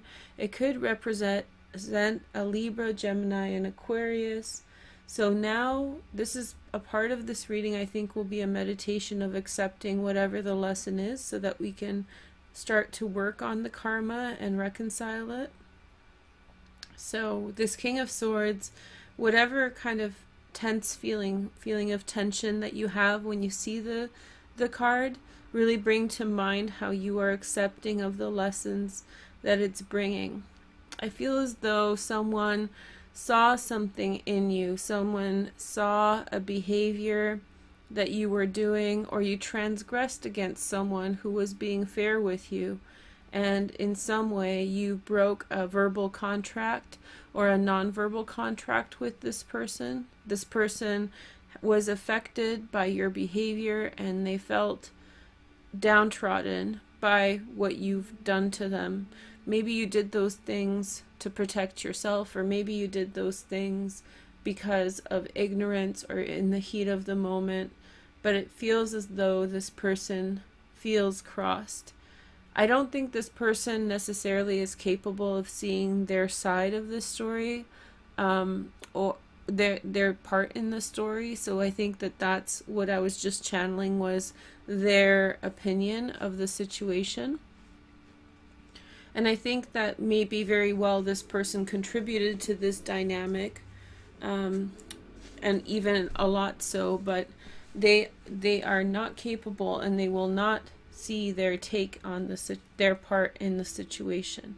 So you are being accused energetically by this person. Now, if you are a Gemini, Aquarius, or Libra, or if you're coming through as this, you're also accusing yourself. And I feel as though in some way there was a duality here. That person came through because you were accusing yourself, and they mirrored that within you. Okay? Okay. So let's kind of chill out a little bit, and I'll pick this vibes card to enlighten us a little bit more. Don't worry, we'll bring peace to this situation. So you really want to clear the past now. In some circumstances, you're not capable to renegotiate things with other individuals, especially if they're stuck in their own karmic journey. So sometimes you can say, well, I need to wait for this person to figure it out, to understand. But in certain respects, you can't. In certain respects, you just have to let go and push forward, have your understanding of a situation. Something that's coming through that's also very important is you have to, within yourself, reconcile what you had done. So if there was a behavior that you did that was not nice or not good towards this person, ask for forgiveness within yourself, especially if you can't negotiate that with this individual. There's this big finger pointing at you with this person, and in some way, this is how karma is difficult. It's implicating you. It's implicating you, but it's also implicating them, because they're doing that to you. You know, to accuse someone like that is a bold move, and you should probably be pretty sure of what you are accusing someone of before you do it, right? But what you want to do is contain it, because I feel as though this is almost, it's a mirror of something you felt about yourself within yourself. And then there's also this level of it permeating out if you keep on feeding into this energy or feel accused by it. So you want to close the door on that situation, clear the past, and say to yourself, you know, I see some of the points that this person's making against me, or I'm making against myself, but I need to move forward, and I need to clear this energy so that I can progress and move forward in a healthful manner or in a positive way. Oh, okay. So now I'm going to pick some more cards, and we're going to do 6. So we have the 3 of Trees. It's called Dedication in this deck. And this is the Art of Love. And then I have the Page of Trees, the Dreamer. The Tree suit is the Pentacle suit in the other decks. So this may have something to do with work, or this may have something to do with a new beginning that is financial for you. And you've had a breakthrough, or they've had a breakthrough. But in some way, karma has a way of tying itself up, and this person is throwing a lot of karma at you. And I feel as though they're not fully clear themselves. And so therefore, all you can do is just lift your arms up and back off. And I feel like you don't want to step into this energy too much, because I feel as though the wheel of fortune is taking you in good directions, and I think that you run the risk of limiting yourself, limiting your progress and the things that you are opening up to by allowing this energy to pester you too much.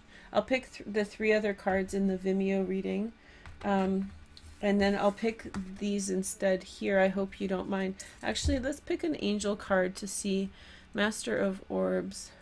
So, oh, it's the card of gratitude. Okay, so this is something that you can take on about your karmic message. I think that you should express gratitude in the situation, regardless of how this person has treated you. So I think that your responsibility in this situation that you have in mind, or that is coming into focus, is that regardless, it's really annoying. I have a Aquarian moon and I have a Scorpio rising, so I really don't like it when someone demands something out of me. But if it's freely given, I'm like, here, there you go, very generous. But if it's demanded, I clamp up. I literally don't like doing that. And I feel like this is where I feel so much tension with this person. I've seen this knocking on your readings for quite a while now, like keep on pushing through. And I feel like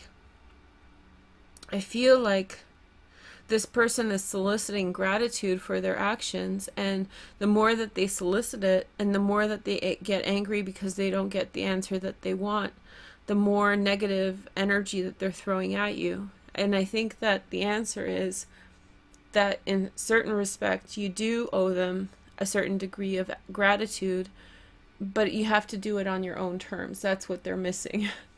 So just let them be. Clear the past. You really want to clear the past, and you want to follow through with your responsibilities and such with regard to this person. But I think that your focus right now is on the here and now and where you're moving forward. And I think that you need to dedicate yourself to things. There's been a lot of distractions by this energy. There's been a lot of distractions.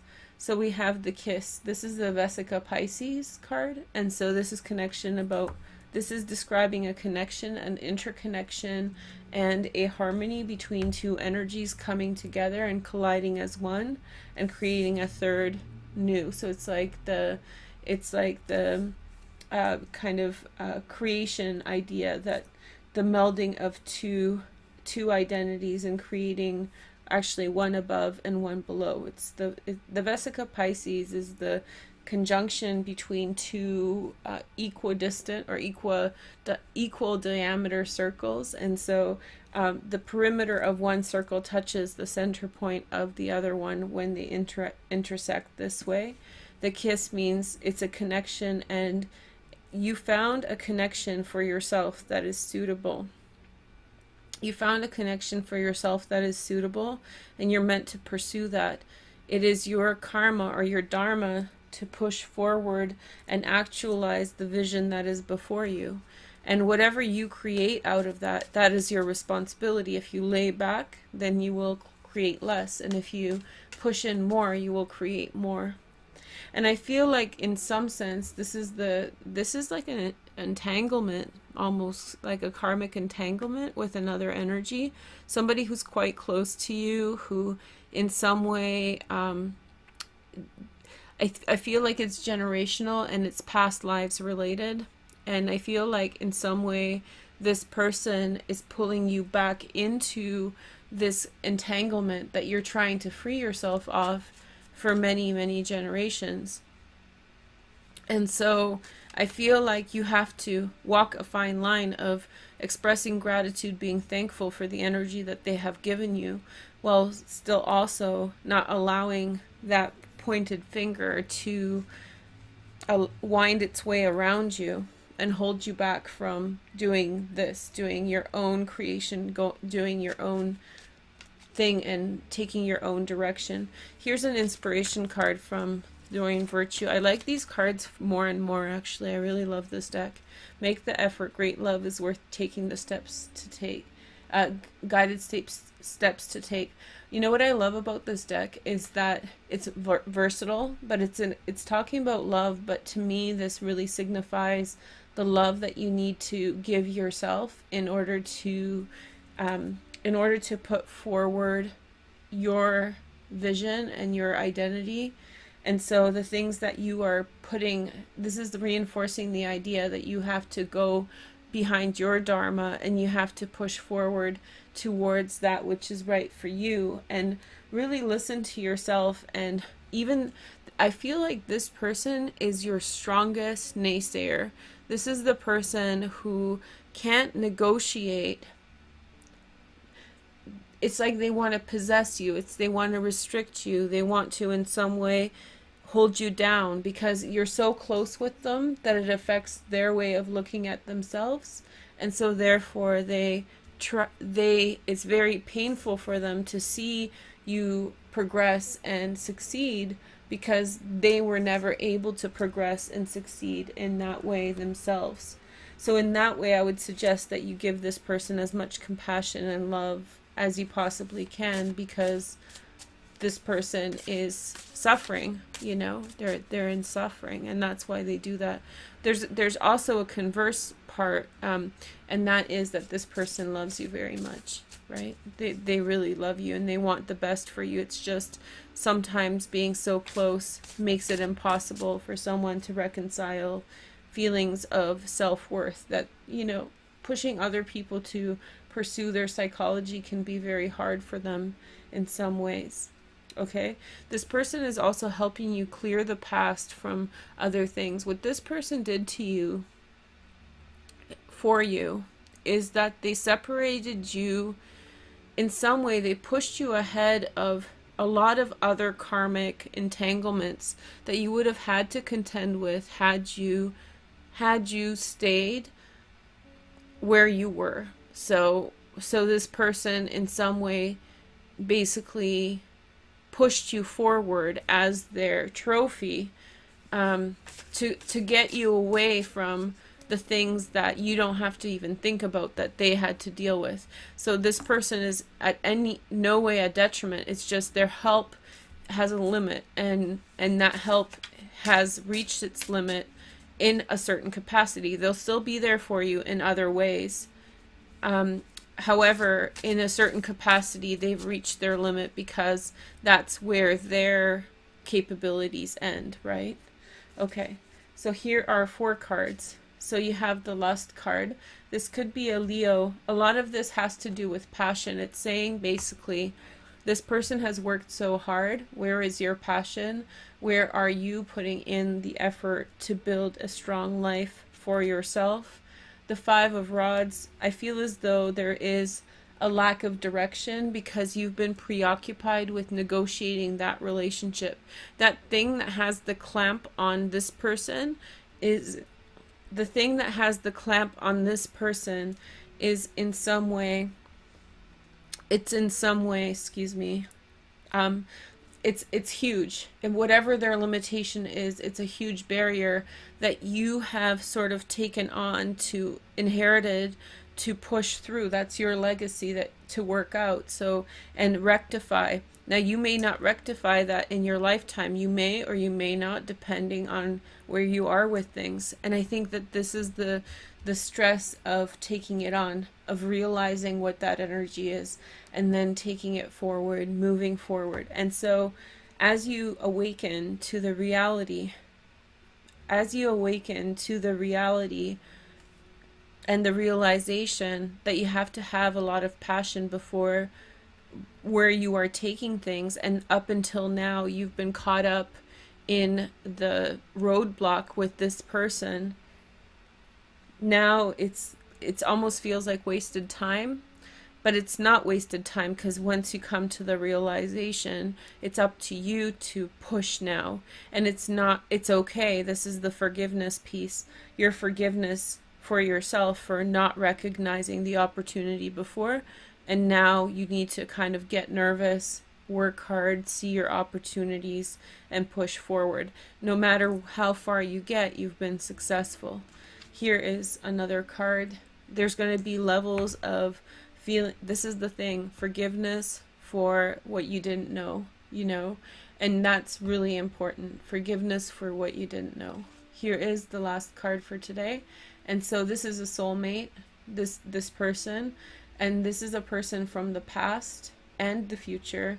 This is a person who loves you very much, and they really want to have a soul-based connection with you. And I feel like you express that through yourself as well. So you have a responsibility to yourself. Okay? I hope you guys found this helpful. Let me know how you like this type of reading, and if you would like to find out more about this dynamic, I'll read on Vimeo, and you can get that in the link I provide down below. Thank you for joining me. Have a good day. Bye. Hi guys, thanks for joining me and welcome to your reading for Venus retrograde. I'm super excited to be here with you guys to take a look at the reading. First of all, I'm going to pick the sign that I'm reading for, and then we are going to take a look at 3 cards without me knowing the sign. You guys already know what sign it is, but I will not know when I look at the first 3 cards of your reading today. If you guys are interested, I will do a full Vimeo reading using these cards, including the first 3 I pick here now on Vimeo. It's a thank you for everybody who's supporting my channel through the Vimeo, and if you've chosen the buy all option, then you get that included. And it's a very short video, so it may not be worth your while just to rent on its own, but I hope that you enjoy it. For everybody who got the October video, thank you so much for your help and support. Okay, so let's take a look at your cards. So you have the Knight of Wands, which means that somebody is coming into your life or leaving really, really fast. The King of Pentacles, a Virgo, Taurus, or Capricorn. And then finally, the Tower. Ooh, okay, so there's like a fundamental change in the nature of a relationship, a sudden shift or a transformation is happening. So I feel like maybe this season there will be a quick change or a quick connection that happens. Most likely there will be a breakdown of arrangements or understanding between people. Possibly there may be like a divorce that's coming up, but it can also mean that 2 people meet and they have this intrinsic connection and they start a very close relationship as well. Let's pick an angel card to clarify. As you guys know, I don't know what sign it is. This is sisterhood and brotherhood. So there is maybe a history of people relating to one another as if they were siblings. There's like a family history there. There's some kind of other connection. But I feel like maybe there's change and transformation available for both people at this time. We'll need to know more because the Tower is like a huge card. So if you've just subscribed to my channel, you want to hit the notification bell. It's located by the subscribe button, and it needs to have those 2 lines over top in order to get notified about my videos. Okay, so let's find out what sign I'm reading for. And Scorpio. Oh wow, okay. That's a quick dip. Hey Scorpio, hey. Okay, so somebody, interesting. So there's a quick change in a situation that leaves you in an unexpected place, or maybe something happens that really pushes you to make a final decision on a circumstance or situation. Let's talk about the astrology. It's just going to be quick, 5 minutes. If you guys want to do time caps, that's fine, but this video isn't long. So here is your chart for the retrograde period. In October, it's happening in your 1st house, and in November, it will move back into the 12th house. So in October, expect the things to happen in your life to be more present. So everything's going to go down in Funky Town in October, and then in November, I expect you guys will kind of scurry to the side and like hide in your cave and really avoid a situation that in some way is really coming at you explicitly. And I feel like a situation is also becoming available in after that time, so I guess in December when Venus moves back into Scorpio, and that's when the energy can reconcile somewhat. Okay, so why don't we take a look at the Tarot Oracle and we'll do the heart-shaped spread for you guys today. Okay, so that's your cards. This was such a hard reading to put together, but now it's becoming okay. I got the kind of knack of it. Sisterhood and brotherhood, eh? That's interesting. I wonder what that means. Okay, so And the Tower sometimes can mean love at first sight. So you could have met a Virgo, Taurus, or Capricorn, Sag, Leo, or Aries, and you could have had that very quick connection with them as well, especially if you've been very single. Now maybe suddenly there's like awareness that's happening. The first card is, we have the pause and observation, which is the Nine of Rods. So in some way this is saying that at the beginning of this transit, you're really spending a lot of time to think about things. I think that things have really stretched to their limit, and if there's one more push, one more little shove, one more little this or that, it's done. And so I feel like you sense that it's almost over, and it's stretched so far, that tolerance has stretched so far that you can't hold on anymore, and that essentially the circumstance is coming apart unless something drastically changes. I think both people probably feel the same way. And so this is your ideal for a relationship in general. So you wish for the Nine of Cups, you wish for a perfect relationship, you wish for happiness, fulfillment of your desires, and you really want to go after that which really makes sense for you. Let's take a look at the next card. We have the Seven of Swords. So I feel like you maybe in some cases, some of you guys are non-committal. This is for the other side. We'll talk about that next. So I feel like maybe non-committal, maybe in some way kind of afraid to put your kind of word or your presence behind anything. And so maybe there was a stable offer that was available to you, and maybe in some way you felt less inclined to feel trust towards that direction. This is what love is bringing into your life, or what your partner wants in a situation. Okay, so there's the Eight of Swords. There's going to be a challenge that comes up with Venus retrograde, and it's going to be a challenge of you trying to sort out a situation that comes up that you will have to in some way figure out to prove that you have done the work, and now you have progressed to a place where you can actually address certain issues. So I feel like that could be the person that you're dealing with, but I feel like that's on you. I feel like they're going to bring this into your life. I think the person you're dealing with wants to push your buttons so that you do a response, so that you respond. And it's not malicious. It's like, okay, enough of this scurrying around, like you decide. So they're trying to corner you in some way. And that's a dangerous thing with the Scorpio, obviously.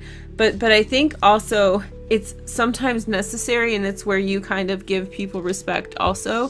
So when somebody's brave enough to actually try you in this way, without being malicious, without really picking a fight, if they're able to prove their point, then they gain your respect. And with that comes a lot of kind of, I don't know, trust and faith and all of that stuff. So I think a situation could be coming out where you're getting called out for something you've been doing. It could be by a brother or sister. So this soulmate connection could be platonic. It could be a sibling who's in some way saying, oh yeah, like you're running around with all these relationships now. Speak up for it. Like, prove yourself, Here is the next message. You have the Ten of Cups. So yeah, this person does feel as though there is a really good connection between you both, and I think that they feel like they have a right to. So I don't think that they feel scared that you're going to retaliate or hurt them. I don't think it's about that. I think that they are challenging you as you are trying to kind of run away from something, as you are trying to kind of back out of something, because once again you are skittish, and once again you are non-committal. Here is the next card. This represents your next step. Sorry that the background's completely gone, but the test of courage, the Five of Wands. And so in some way you're definitely going to be struggling with what to do about this situation, how to deal with it for some time. I think it's a confounding thing. And of course this retrograde period is in your first house, right? So that's a huge deal in your first house. The fact that it's happening like right there in where your personality is, where your heart center is. And it's one of 5 iterations over an 8-year period. So look back to 2010. What was going on in October and November in 2010? 2010 when Venus was retrograde in Scorpio and Libra. Same time, 8 years ago, she was here doing the same thing. So tell me, or tell yourself at least, what was the pattern and what are you so stressed out about? It's karmic, but it's not karmic from a past life. It's karmic from 8 years ago. Here is the next message. We have the 8 of rods. And so I feel as though the other person or life is going to give you a lot of positive encouragement. So there is that tough love element, like shut up and get your act together. But there's a lot of reinforcement. There's a lot of care. There's a lot of nurture. And so I feel like in this retrograde period, you're called upon to really reconcile your feelings, to feel exactly what it means,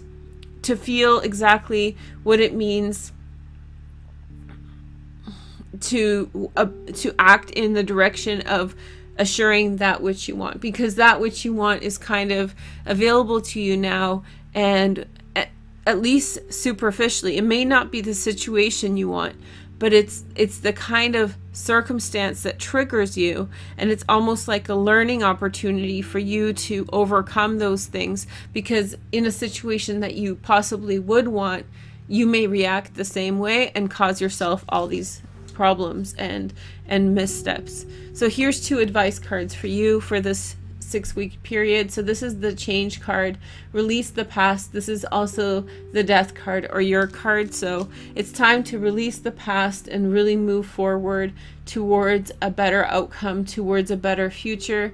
I think that maybe these hang-ups that you're kind of working through have to do with past experiences, in which case we all have them. It's normal. You don't have to make a giant deal about it. The next message is 2 of Swords. So make peace with the person. No matter what you decide, make peace with the person and try to find a balanced resolution. And there's no harm in talking. There's no harm in kind of opening up and sharing what you have going on inside of yourself with someone that you care about. And it looks like they care about you. So it looks like they may try to initiate contact to speak with you with like kindness and loving. And I think that will be your call to like just basically drop it. I'm like slapping you upside the face. Drop it and get on the program and do the right thing in the right direction. The next message is the 3 of Swords. So I think this is advice for the person of interest, or this is the general energy from the universe. So I think that they are going through a lot at this time, and I think they need to recognize their feelings, because part of the problem is that you're kind of creating with this behavior is, why are they putting up with this, right? Why are they putting up with the crazy behavior if it's not yielding for them an outcome that is harmonious and good? I think it's presumably they love you and they have like some deeper sense of loyalty towards you, but also I think that this could be something that they're struggling with themselves. Whenever we act out of turn, we provoke other people to possibly be triggered towards their behaviors that are maladaptive. And so maybe this is what you're triggering in them, these kinds of hurts or past experiences, abandonment issues, whatever else is going on. And so I feel as though that's what this is, their healing journey, to call you out on it. And I feel like if this is your brother and sister, that's totally different. But if this is the love interest, if this is the world kind of dealing out love, it's going to be pushing you because of this, because of the consequence of your actions on people, triggering their abandonment issues, and in some way now needing to kind of, by doing this, you have triggered this action, and now they're healing it. So their reaction is to provoke you to kind of stand firm on something. The next message is the Wheel of Fortune. So they're supposed to accept the offer and the truce. They're supposed to open up their heart, and when they see it coming forward, they should recognize it for what it is and know that it's a good connection. Your outcome card, ready for this? Drum roll, please. We have the 10 of Rods. So it's going to be a lot to figure out. I think that there's a long history here. We have the Tower, so that's going to be an interesting card to see. Your burden down is the name of this card. For me, the 10 of Rods is always something that is worth earning. So it's not like you're working for nothing. You're working for something that you truly want. And you're progressing from the 9 of Rods to the 10 of Rods. So I think that they will invariably tell you what's on their mind. They will tell you what's on their mind, and they will, suggest all these different things that your behavior or the situation provoked for them. And so regardless of the situation, if you do choose to face the music, that's what's going to be the outcome. And this isn't really about like advice. I think that this is actually what's going to go down. I think that yeah, you're gonna hear what's going on. And we have lots of 9s and 10s, so this is really closing out a situation. Ironically, this is more closing out a situation for them than for you. You are dealing with like anxiety issues or worry or stress, but I think they are the ones who are really kind of putting an end to something in their life, and it's really been quite destructive for them. There's been a lot of hurt, and maybe this hurt has lasted for years. Who knows, right? Anyway, so I wish you all the best in your love scenario, and I hope that you guys have a nice Venus retrograde.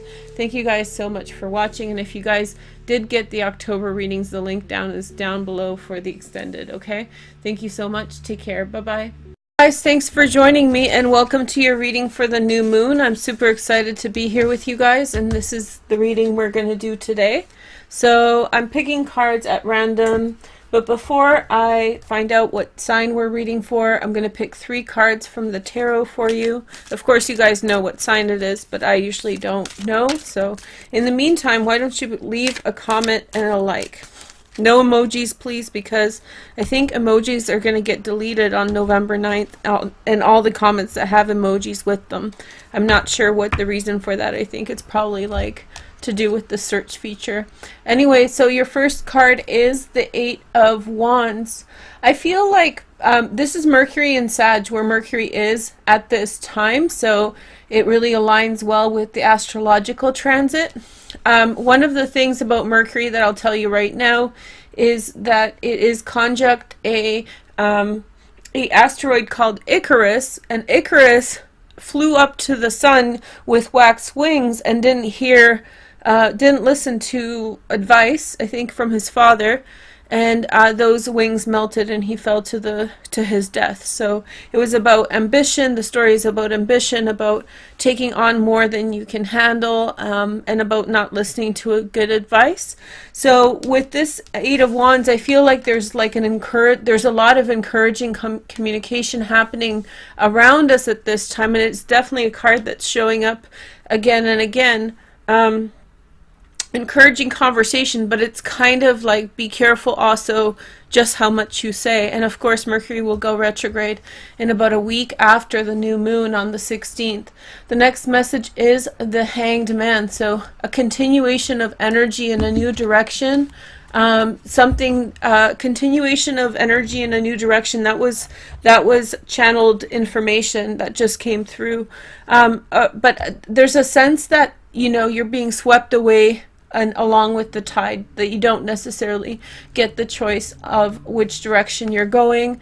And then we have the Knight of Cups, a Pisces, Cancer, or Scorpio. I really feel like you're going in a specific direction. You're well on your way. There will be a Pisces, Cancer, or Scorpio person who becomes important to you in the next little while, Sun, Moon, and Rising. I feel like things have been said.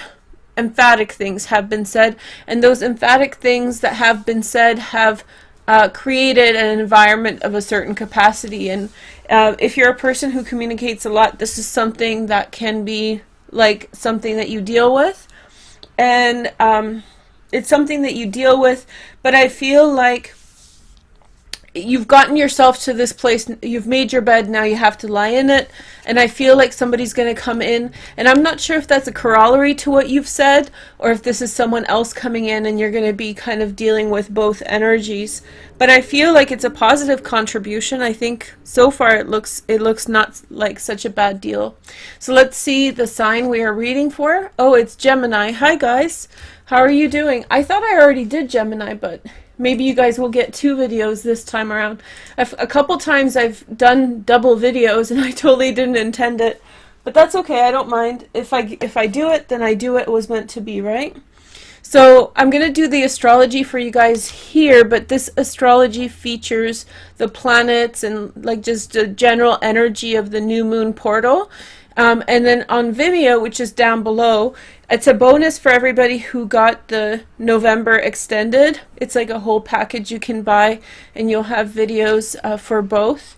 As a bonus, I'm going to go into the asteroids and the fixed stars to help you kind of make sense of what's going on. So the general energy is that the new moon is in your 6th house. So that's a productivity new moon, and I think that you should really be focused on what kind of things you can introduce into your routine, or think about what is a good addition to your routine. Okay, it's a very favorable new moon, and it is a portal. Many new moons and full moons are, all of them, I think, but I feel like this is a particularly amplified one, and it's strong because there's so many different aspects working in harmony together. So let me explain how. So you have the new moon in the 6th house, and that's creating a sextile to your 8th house transit of Pluto and Vesta. And what that means is that there's like a door opening up towards something that's closing or has closed already, of which you are aware of. That's Vesta, the asteroid Vesta gives you the awareness of exactly what Pluto's taking out.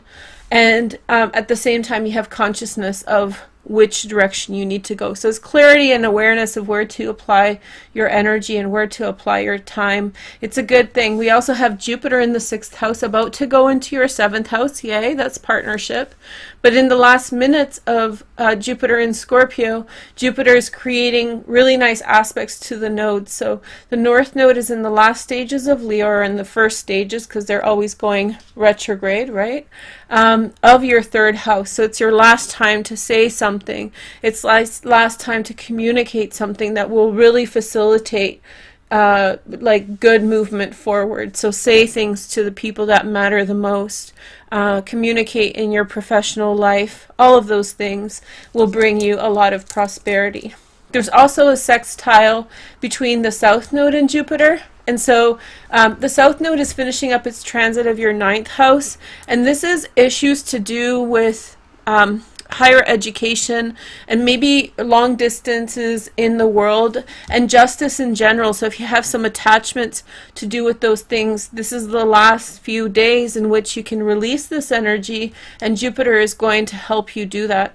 So in kind of layman's terms, what that can look like is, let's say you have a hang up about higher education. Maybe you never went to school, or or maybe you went to too much school and you're too ingrained into an ideology. I think that through practical application of effort, which is Jupiter in the 6th house, you can have a way of emancipating that. Now, of course, it's only a week, so how can you practice every day if something's ending in a week, right? So what you can do is actually look back on the last 16 months and think to yourself, what are the habits that you formed while Jupiter was there, and kind of make a verbal contract with yourself, or a non-verbal contract with your heart, to release and to move forward and to go in a new direction. Release that 9th house and allow yourself to free yourself of whatever is attached to you. This has a lot to do with ideas, so really think about emancipating yourself of antiquated ideas, ideas that don't serve you anymore. This is a really nice release aspect with Pluto in the South Node here. We're going to experience that over the next few months, getting more and more intense. I just think it's going to be good. For you, it happens in the 8th house, which is endings. We'll talk about more about this when we do the South Node and North Node video in a few weeks. But it's going to really be focused on what you can release. Like, it is, the more that you embrace release, cautiously and carefully, of course, the more that you see out of this transit. And your focus is switching to the 2nd house. So money, hey, financial equity, seeing opportunities to do with money. That's always a good transit, and aids in a lot of growth. So hopefully that's helpful. We'll talk about some of the other transits in the next video for Vimeo. And I'll do a video for Jupiter and Sag on YouTube, and then also the nodal change, so you're going to see both of those, and we'll go into more here if you just don't want to get those videos. I definitely try to cover the majority of the topics on Vimeo as I do here. Of course, I can't control, you know, that the videos are, how do you say? I can't control that the videos are going to be, I can't control that the videos are going to be exactly the same, of course, because on the Vimeo videos I spend about a half an hour per sign explaining different things, so there's definitely other information. But if you want to save money, if you don't have money right now because you're saving for Christmas or whatever, you're definitely getting like a good plethora of readings here as well, okay? But I do appreciate everybody who's supporting me, so thank you guys for that. Okay, so Syrian starseed. I just had coffee, so I'm a little bit wound up. There you go. Ace of Chalices. I was like, where did those cups go? Because you guys were getting a lot of cups, a lot of good faith, good fortune, love energy coming through, new relationships, new friendships. This is good energy. And then we have the Four of Orbs, like the Four of Swords. It is kind of a chill time. It's been showing up in readings as well, that people really need some time to kind of think about all that's going on. It's funny because it's not supposed to be doing this, but it looks like the water is glimmering, and that's really, or glistening, is really pretty. And then we have the solar deity. This is the sun. So I feel like after some rest, you are about to embrace something great. And I feel as though it begins, you rest, embrace the positivity that is coming into your life. Maybe it's a relationship, maybe certain things have been on hold and now a new relationship really presents itself. Remember what I said about Mercury in Sagittarius, right? That's this card right here. Be careful of Icarus. You know, you really want to take pause. You don't want to start rushing around and, you know, pushing into this too soon. But once this is upon you, and I feel like it's between the 7th and the 16th for sure, I feel like you're going to have this kind of influx of overwhelmingly positive and blessing energy. I do have some cards for you guys to show you on Vimeo. So this is the Art of Love Tarot, and on the bottom, just from the last spread, I've been just showing people the cards, and you guys have the Retreat card or Contemplation, which is the Virgo card. So this represents kind of withdrawing and absorbing everything that's going on. And we have 3 withdrawal cards. We have the Hanged Man, the Four of Swords, and the Hermit card. And so there's this kind of need or a desire even to kind of contemplate, to spend time with yourself, to quiet things down. I don't know about you, but there's just been so much noise. Lilith in Aquarius has been so noisy. Just the social media noise in general has been over the top. Just messages, communication, sounds, all those things are there. So it is what it is, but I think that you need to turn down the volume a little bit, and you'll feel much better. Okay, so take some rest, enjoy yourself. Good things are coming. Look on Vimeo for more insight, and I will be happy to see you there. If not, check out your sun, moon, and rising. Thank you, Gemini. Bye. Chilling out and waiting for the second episode of the Tarot Truth. I am going to do another reading for you guys. This is a podcast style, so welcome back. If you're waiting for the video, make sure to like and comment on the video. And yeah, it's good to see you here, and welcome to this new podcast. I've been talking about it for a minute, and I think that I just figured out how I want to do it. So this is usually going to be on whenever you guys hit 500 likes on the video for now. Later we're going to increase that benchmark, but for now your goal is 500 people. Yes, one person watching. I know that's not true. There's more people in here. Make sure to comment and like on this video as well. Hey girl, hey. So we're going to do this reading, and I'm going to kind of tune you guys in, but kind of read comments less. And it's a love reading, and it's like a story time and podcast, which means you're not going to see video. Hopefully that's okay. If you want to check out the first video I did, I'll link it in the about section. Okay. So, this situation involves a really, really heavy amount of work that people have to do in order to get through, and it's making decisions really perilous,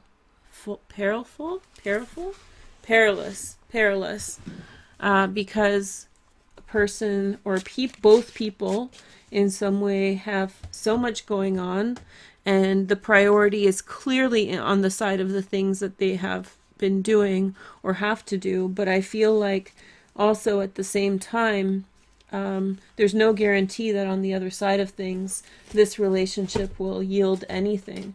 So it's very much kind of a difficult circumstance, because all the answers are pointing, the channeled message that came through really strong is yes. All the channeled messages are coming through as yes, yes, yes. But I feel like at the same time as you're hearing all the yeses, there's like a secondary energy involved, which is more in less metaphysics and more human talk, you know, like I have to do X, Y, and Z, I have priorities, and this is messed up. And I feel as though it's continually causing friction, it's continually causing people to in some way feel away, because when one person recognizes the kind of intricacy of what's going on and what they're actually deciding about, what they're fighting about, I'm being told, the other person is hurt, and they keep on doing that back and forth to each other, because it's like, okay, well, this is all theoretical at this point. And I feel as though there's also people involved, or a person involved. Oh, one person is ready to turn away because their emotions are too vulnerable, they're too exposed. It's the woman in the relationship, if it's a relationship involving a woman, the more feminine energy, the more emotional energy is in some way ready to turn away, because the emotions have become a danger. She's feeling as though the emotions are becoming perilous, you know. It's starting to cost her things to hold on. I feel as though there's also a great incentive with regard to moving forward for financial reasons. I feel like new beginnings financially are on the horizon, an improvement of things, and I feel like one person is beginning something new, probably business, and a second person is waiting for outcomes to come through, outcomes that are going to in some way yield the outcomes that they want. Probably the more feminine energy is waiting for this energy to come in and yield a proper payout for whatever they've put in. Okay, so the more the neutral energy that hasn't defined itself as either masculine or feminine is in some way trying to initiate and to connect. There will be an effort to communicate that is going to be met with rebuttals, and it's almost like on a sunny day you'll wake up. There's going to be a sunny day, or even if it's cloudy, this is timeless, right? But if it's cloudy, or the energy will be light and bright, you know. On that day, the person will reach out, and they will be met with a rejection from the feminine energy. However, I think that there's a great loyalty between these two people. And my advice to the feminine energy, I feel like it's almost a reactionary energy. The energy has to do with something happens in the feminine energy's life, the more feminine aspect in the relationship. Something happens that causes her to be irritable, that something's influencing her to be irritable, and she rebuttals in a way that is dismissive and like, no, this is, I don't want to go through this with you. I don't want to, again, I don't want this, or I don't want that. But it's not really truly her, it's not really truly her energy about it. It's just a mood, right? Like it's her mood right now. And I feel like it's hard to hear for the other person. It's hard to accept. However, there's going to be repeat energy in the same direction over and over and over again. Come on, come on, come on, poke, poke, poke. And I feel like this person, as they are soliciting the attention, as they keep on soliciting the attention, the connection grows and becomes deeper and deeper and deeper and more responsible and more connected and more how do you say, more connected and more responsible to, but also, what's the word I'm looking for? They feel like they have to. The more that they keep soliciting, the more that they in some way try to communicate, the more they become tied to this person on an emotional level. Sorry about that. And I feel like there's going to be so maybe at the same time, it seems as though in the beginning they are fumbling around in some way. In the beginning, they are fumbling around for some type of answer, and they're kind of both little babies that are in some way fumbling around to try to identify things, and they're overwhelmed by their worlds, and there's all these emotions and shyness and all of that going on. But I feel like there will be a breakthrough on that sunny day I mentioned, in which the person starts to make patterns of trying to connect. And maybe they won't even know at first why they're doing that. Why am I reaching out to this person yet again? But something within them, nature, I would say, is in some way pushing them to do it. It's a no-brainer. It's complete instinct. And so I feel as though they keep on pounding on the door. Knock, knock, knock. Come on, come on. Is it time yet? Is it time yet? And I think that it almost feels as though it's karmic. It feels as though it's from a past experience or a past lifetime. And I feel like they may be outside of themselves in the actions and the choices that they are making. And so I feel like that will continue for some time. For some people, it'll be a day. For other people, it'll be longer. And I feel like it's also atypical for the feminine energy to turn that type of energy away. But something in her is going to be, on that day, something in her is going to really shut things down and really in some way, say, not home, something like that. And I think that will be the triggering point for this transformation or the initiation or the switch that they have been intuitively aware of, but maybe not so consciously. So it's like sometimes we know we have to go somewhere, or we know we have to talk to someone, but we don't know why. It's those kinds of energies that are flowing through us that are in some way, sorry guys, that are in some way motivating us to they're more pressing than other things, right? And so the beautiful thing is that as this energy to get someone's attention becomes first and foremost in a person's mind or consciousness, I feel like they deepen their attachment. That's the word I was looking for. Their attachment deepens to a very significant level that becomes almost frightening for them.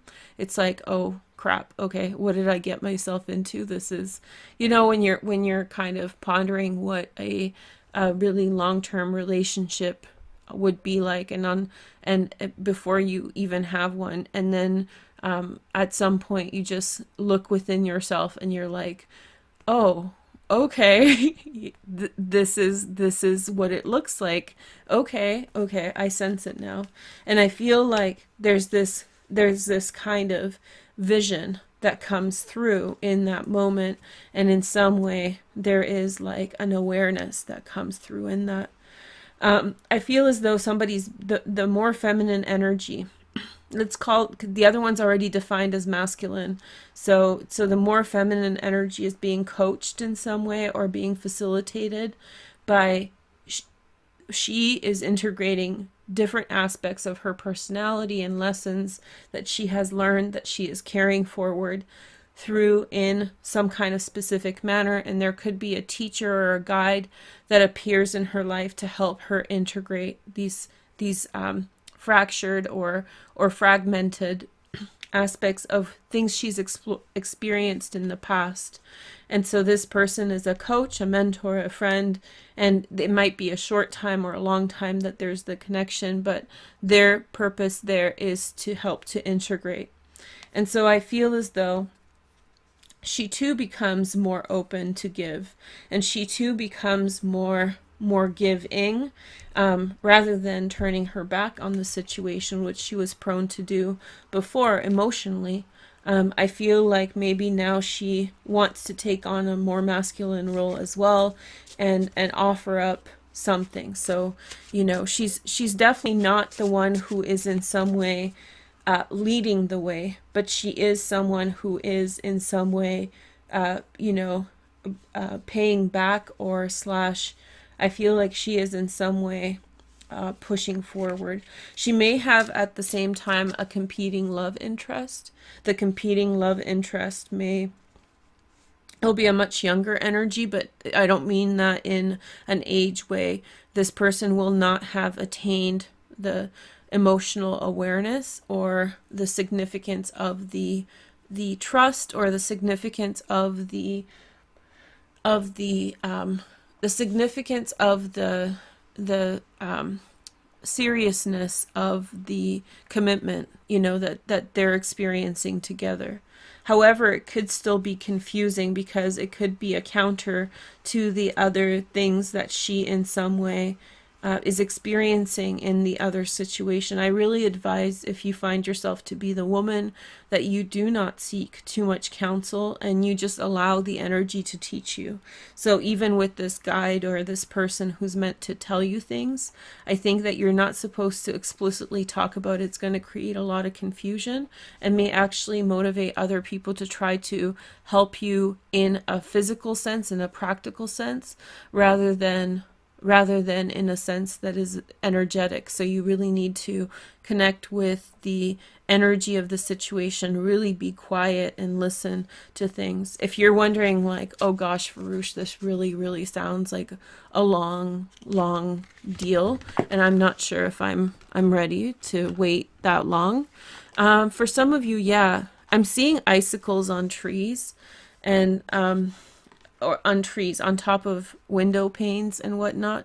So for some of you, this may be in some way to do with the winter time. I'm sorry if you're in the southern hemisphere, so I'm not picking on you guys, but I feel like for some of you this might come winter, but for some of you this may be, I'm also picking up on the fact that it could be also very instantaneous. And so the masculine energy is working through real kind of motivation, power, willpower, desire. All these things are coming together. And I think that when they actually say it, when they initiate it through the word and through consciousness, that is when there is going to be a confirmation. Confirmation is within their own heart. They're essentially becoming a man. They're moving from like a childlike energy to realizing, what their stake in things is, and it becomes non-negotiable. It's no longer something that they can leave or take. This is something that becomes so persistent. Now, I do have to say a caveat. If you are a man watching this and you are hearing me say persistent contact, attempting persistent contact, it's really important to make note that if that contact is unwelcome or shut out, And if the other energy does not want it, you cannot push through. So I'm saying this not for everybody, but just in case there is a person who's listening who has an OCD issue, or maybe an issue with pathology, obsessive disorders, whatever, a compulsion.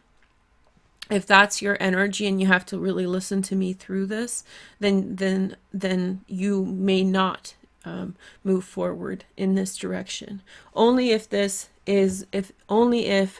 female shuts down the masculine energy in a small manner, in a natural manner that is healthy, and but yet still in some way does not block that person out of her life, right? So there's a fine line here between stalking and being inappropriate and persistence. And likewise for the females watching, if you are dealing with this energy, you are fully within your right to say no if you are so inclined, or if there is another energy that is more obsessive towards you that you don't feel comfortable with, that is not the energy you're meant to be with. Okay, so that's important to say, because whenever you're talking about like persistent communication, you got to watch it, be careful with that.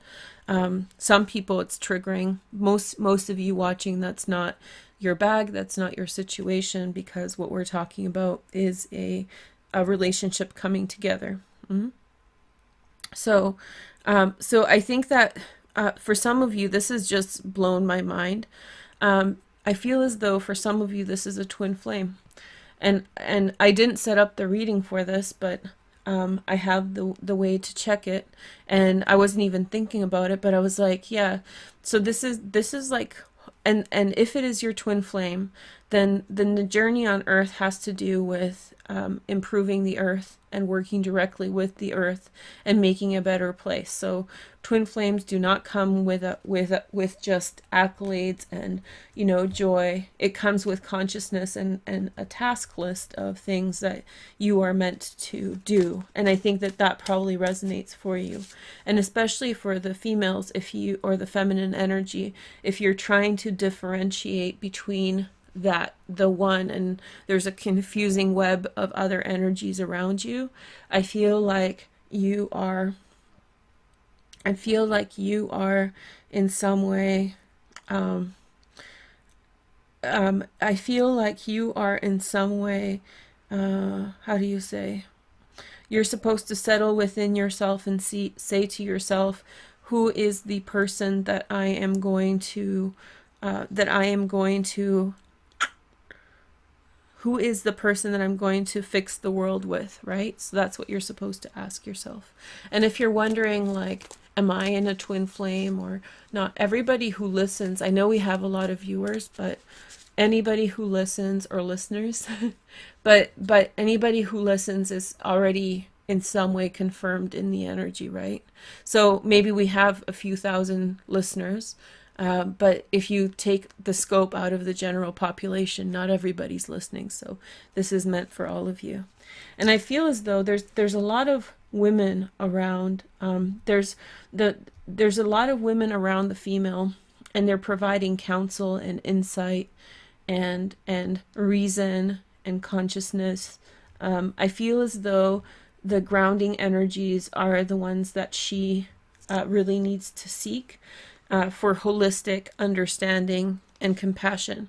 Any single earth sign female that she's in contact with, excuse me, or significant relationship that she finds in conflict for herself, this is the energy that in some way she needs to make amends with.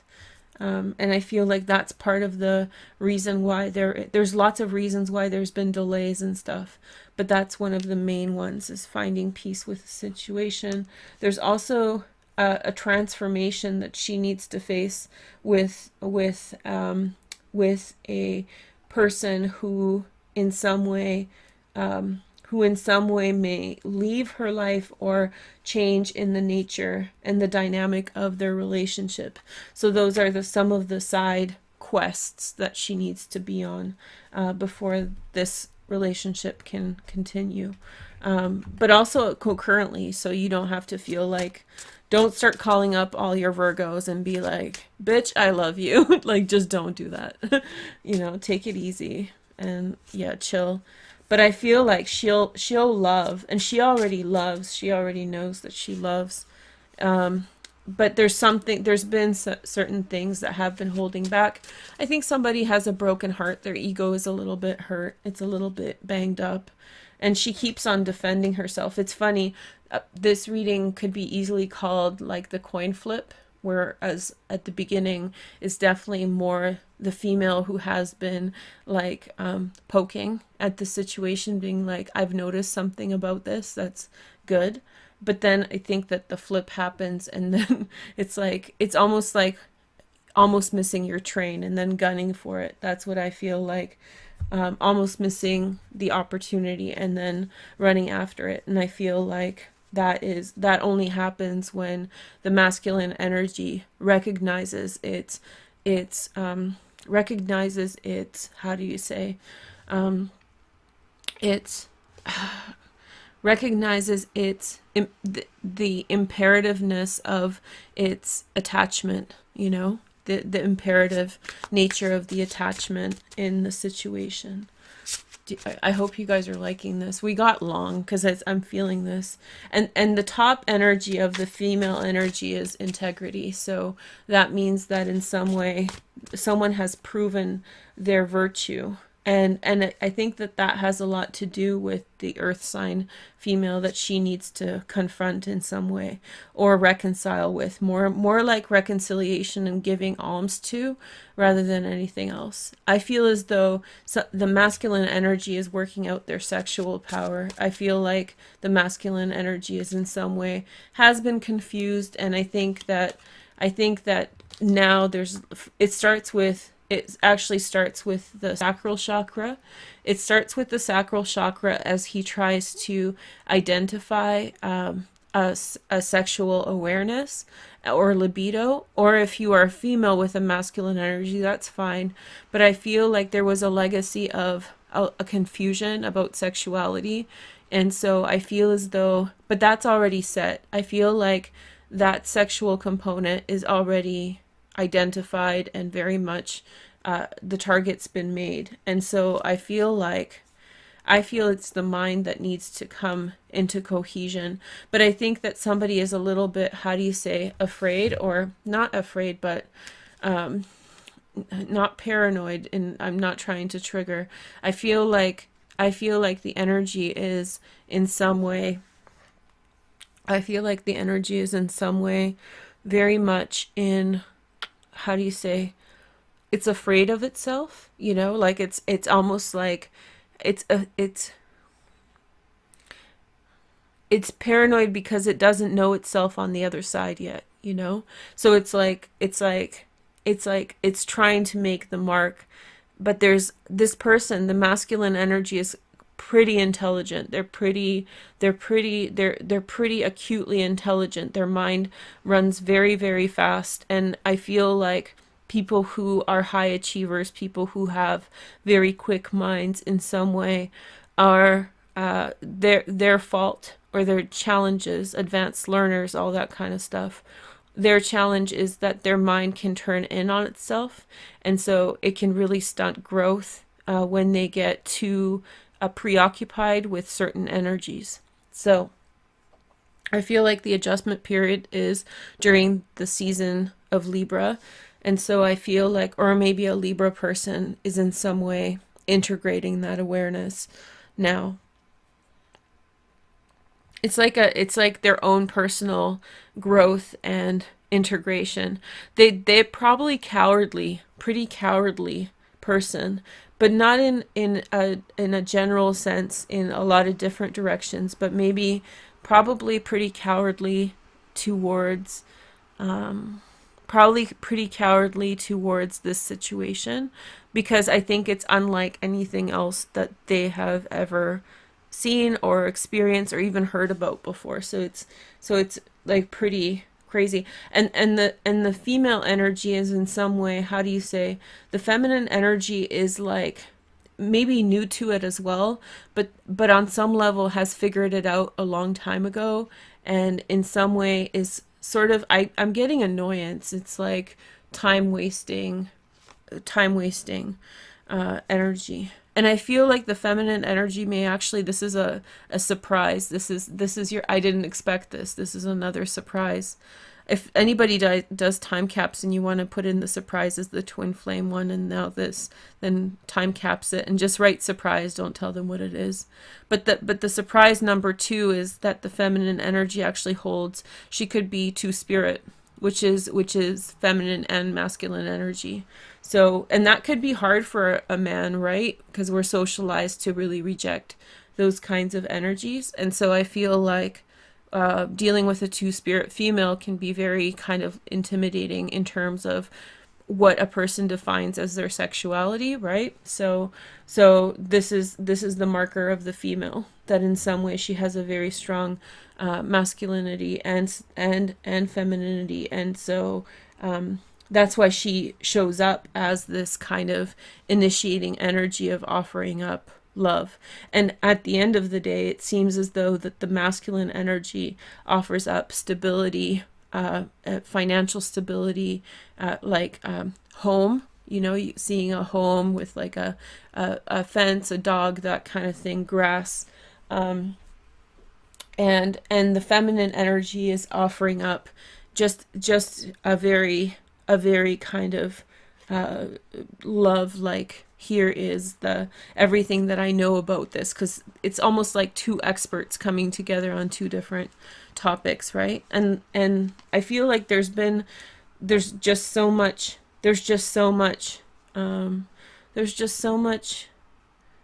interesting. Okay, I'll just tell you guys, I know this is really long, but I just saw something else. There's a really interesting facet to this, and if you don't want to get triggered, and if you have a predisposition to worry, this is the last thing we'll do. So after that, you won't miss anything else. So if you have a predisposition to worry, or if you have a predisposition to really pull away, I would say turn off the video now, because the next information I'll tell you could be really triggering or worrisome, but it's not bad. So just trust me that it's not bad. So okay, are you guys ready? I'm gonna do it in 10 seconds.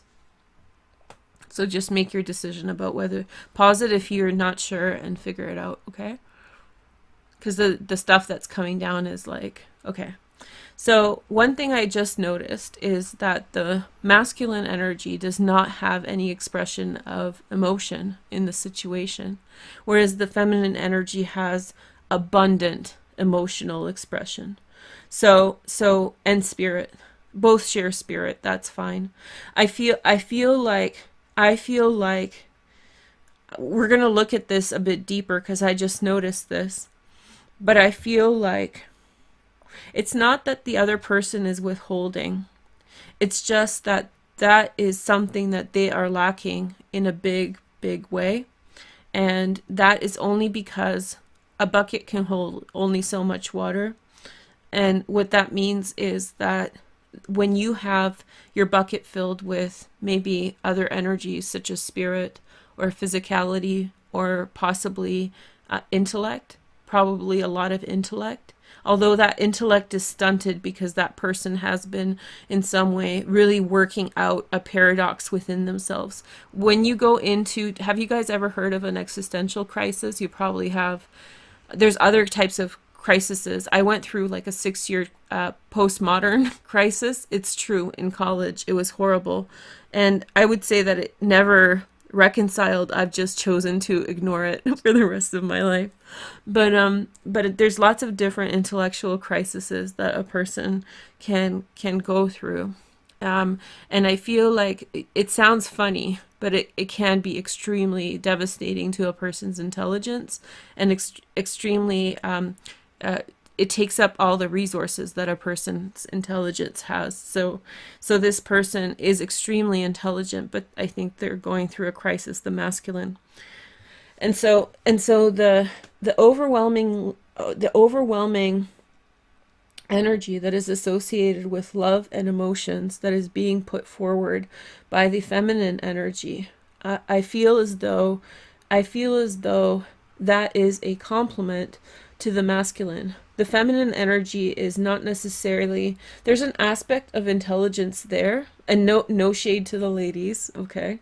But that's not the primary motivation of action in that person's life. That person is meant to have this kind of, have you ever met someone? A lot of you guys are women, so you're like, that's me, but have you ever met somebody who's just a lot of love, and it's like, where do you get this? And it's like, yeah, there's people out there who have their bucket with a lot of water in it, a lot of emotional water, and so I think that this is where this person is grounding her energy. So it's not, I really don't want anybody listening to say, oh, well, that's like an imbalanced relationship. I don't think so. And I don't think it's unappreciated. I don't think it's narcissism.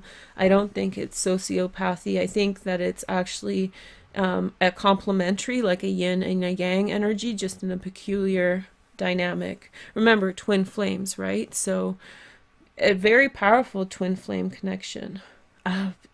The woman's going to be busy between a lot of people. The masculine energy is going to be very busy in their mind. I want to clarify this emotional component in the masculine, because I don't want to tell you that it's not narcissistic and then, be like, well, it is. So yeah. Okay, so let's see.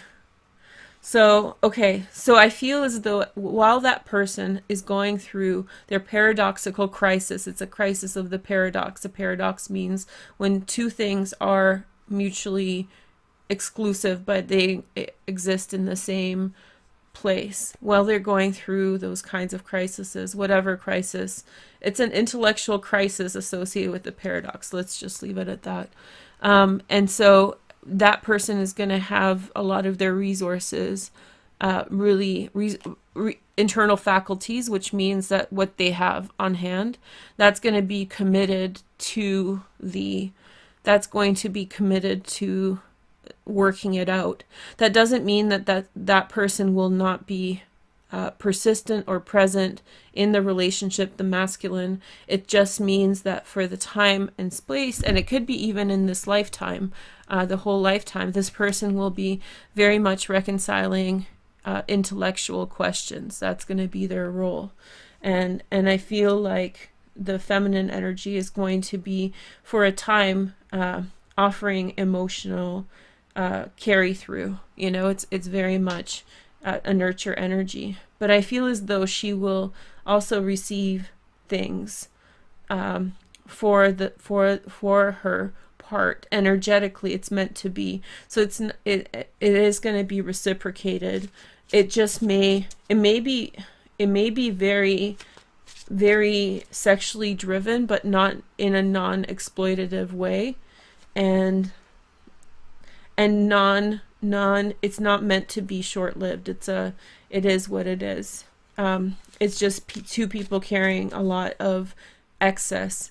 The female's carrying excess emotions, and then this duality between the masculine and the feminine, and the man is carrying excess thoughts and ideas, way too many, and a pretty strong sexuality as well. So that can be a hard thing to balance out. In fact, I feel as though the feminine energy seems to be continually overshadowed by the influence of the narrative that somebody else is saying through her or around her that is capturing her. And so it could be an aspect of herself that it seems as though she has a very strong emotional, like I said, overabundance of emotional depth. That's her energy. That's what she's a fountain, right? And so I feel like there is there could be parasites, there could be people, specifically other women, because it's another female card, or aspects of herself that communicate in an intellectual fashion, or through logic and reason, or through wordsmith herself. But I feel like it's almost like she is being taken hostage by this energy. And so one of the larger things that will happen moving forward in future years is that she will have to reconnect with the emotional aspect of herself. But I feel like that's pretty heavily buried behind the expression, or the forefront of the energy, which is intellectual. So she expresses in an intellectual fashion over and over again. And it could be also people around her that speak for her or through her. You know, maybe she has too much counsel around her, too much BS, you know. But it's an expression of herself. In some way she has, maybe because she has so many emotions, such depth emotionally, maybe because she has such depth emotionally, she in some way has been shamed for it, and in some way she has retracted and presented a cool facade, and so it's trapped her. And so a greater narrative for her will be to strip away the reason and the logic. She's not going to be unintelligent, but that's not going to be the primary energy manifest for her. The primary energy manifest is going to be emotions, and I feel like that's a point of healing for her in this relationship. So did I get you guys sleeping yet? Is this good? Is everybody sleeping? Was that good? Was that good for you? Hi everyone, and please like the video. I'm surprised so many people are up. Probably West Coasters. Booyah. Hey girl, hey. How's that story time? Everybody fell asleep? Awake? That's quite a love story, eh? That got really deep and philosophical. Yeah. Did anybody find themselves to be on the masculine energy if you're a female, and on the feminine energy if you are a male? Just curious. Well, we'll do this again. I just get so excited when I have this new series thing figured out. I feel like there's so many trappings to this relationship. So there's so many aspects here.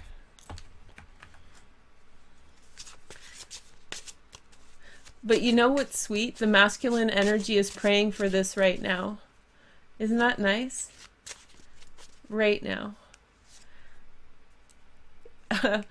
So I'm not telling you the cards on purpose, but this is the card I just pulled. It's called the Cosmic Wish. What is a prayer but the cosmic wish? Make a wish, send it to the stars.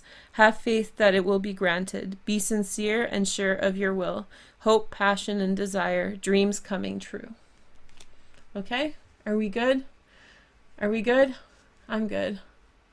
Okay, so this got really long, but I hope you guys support the video.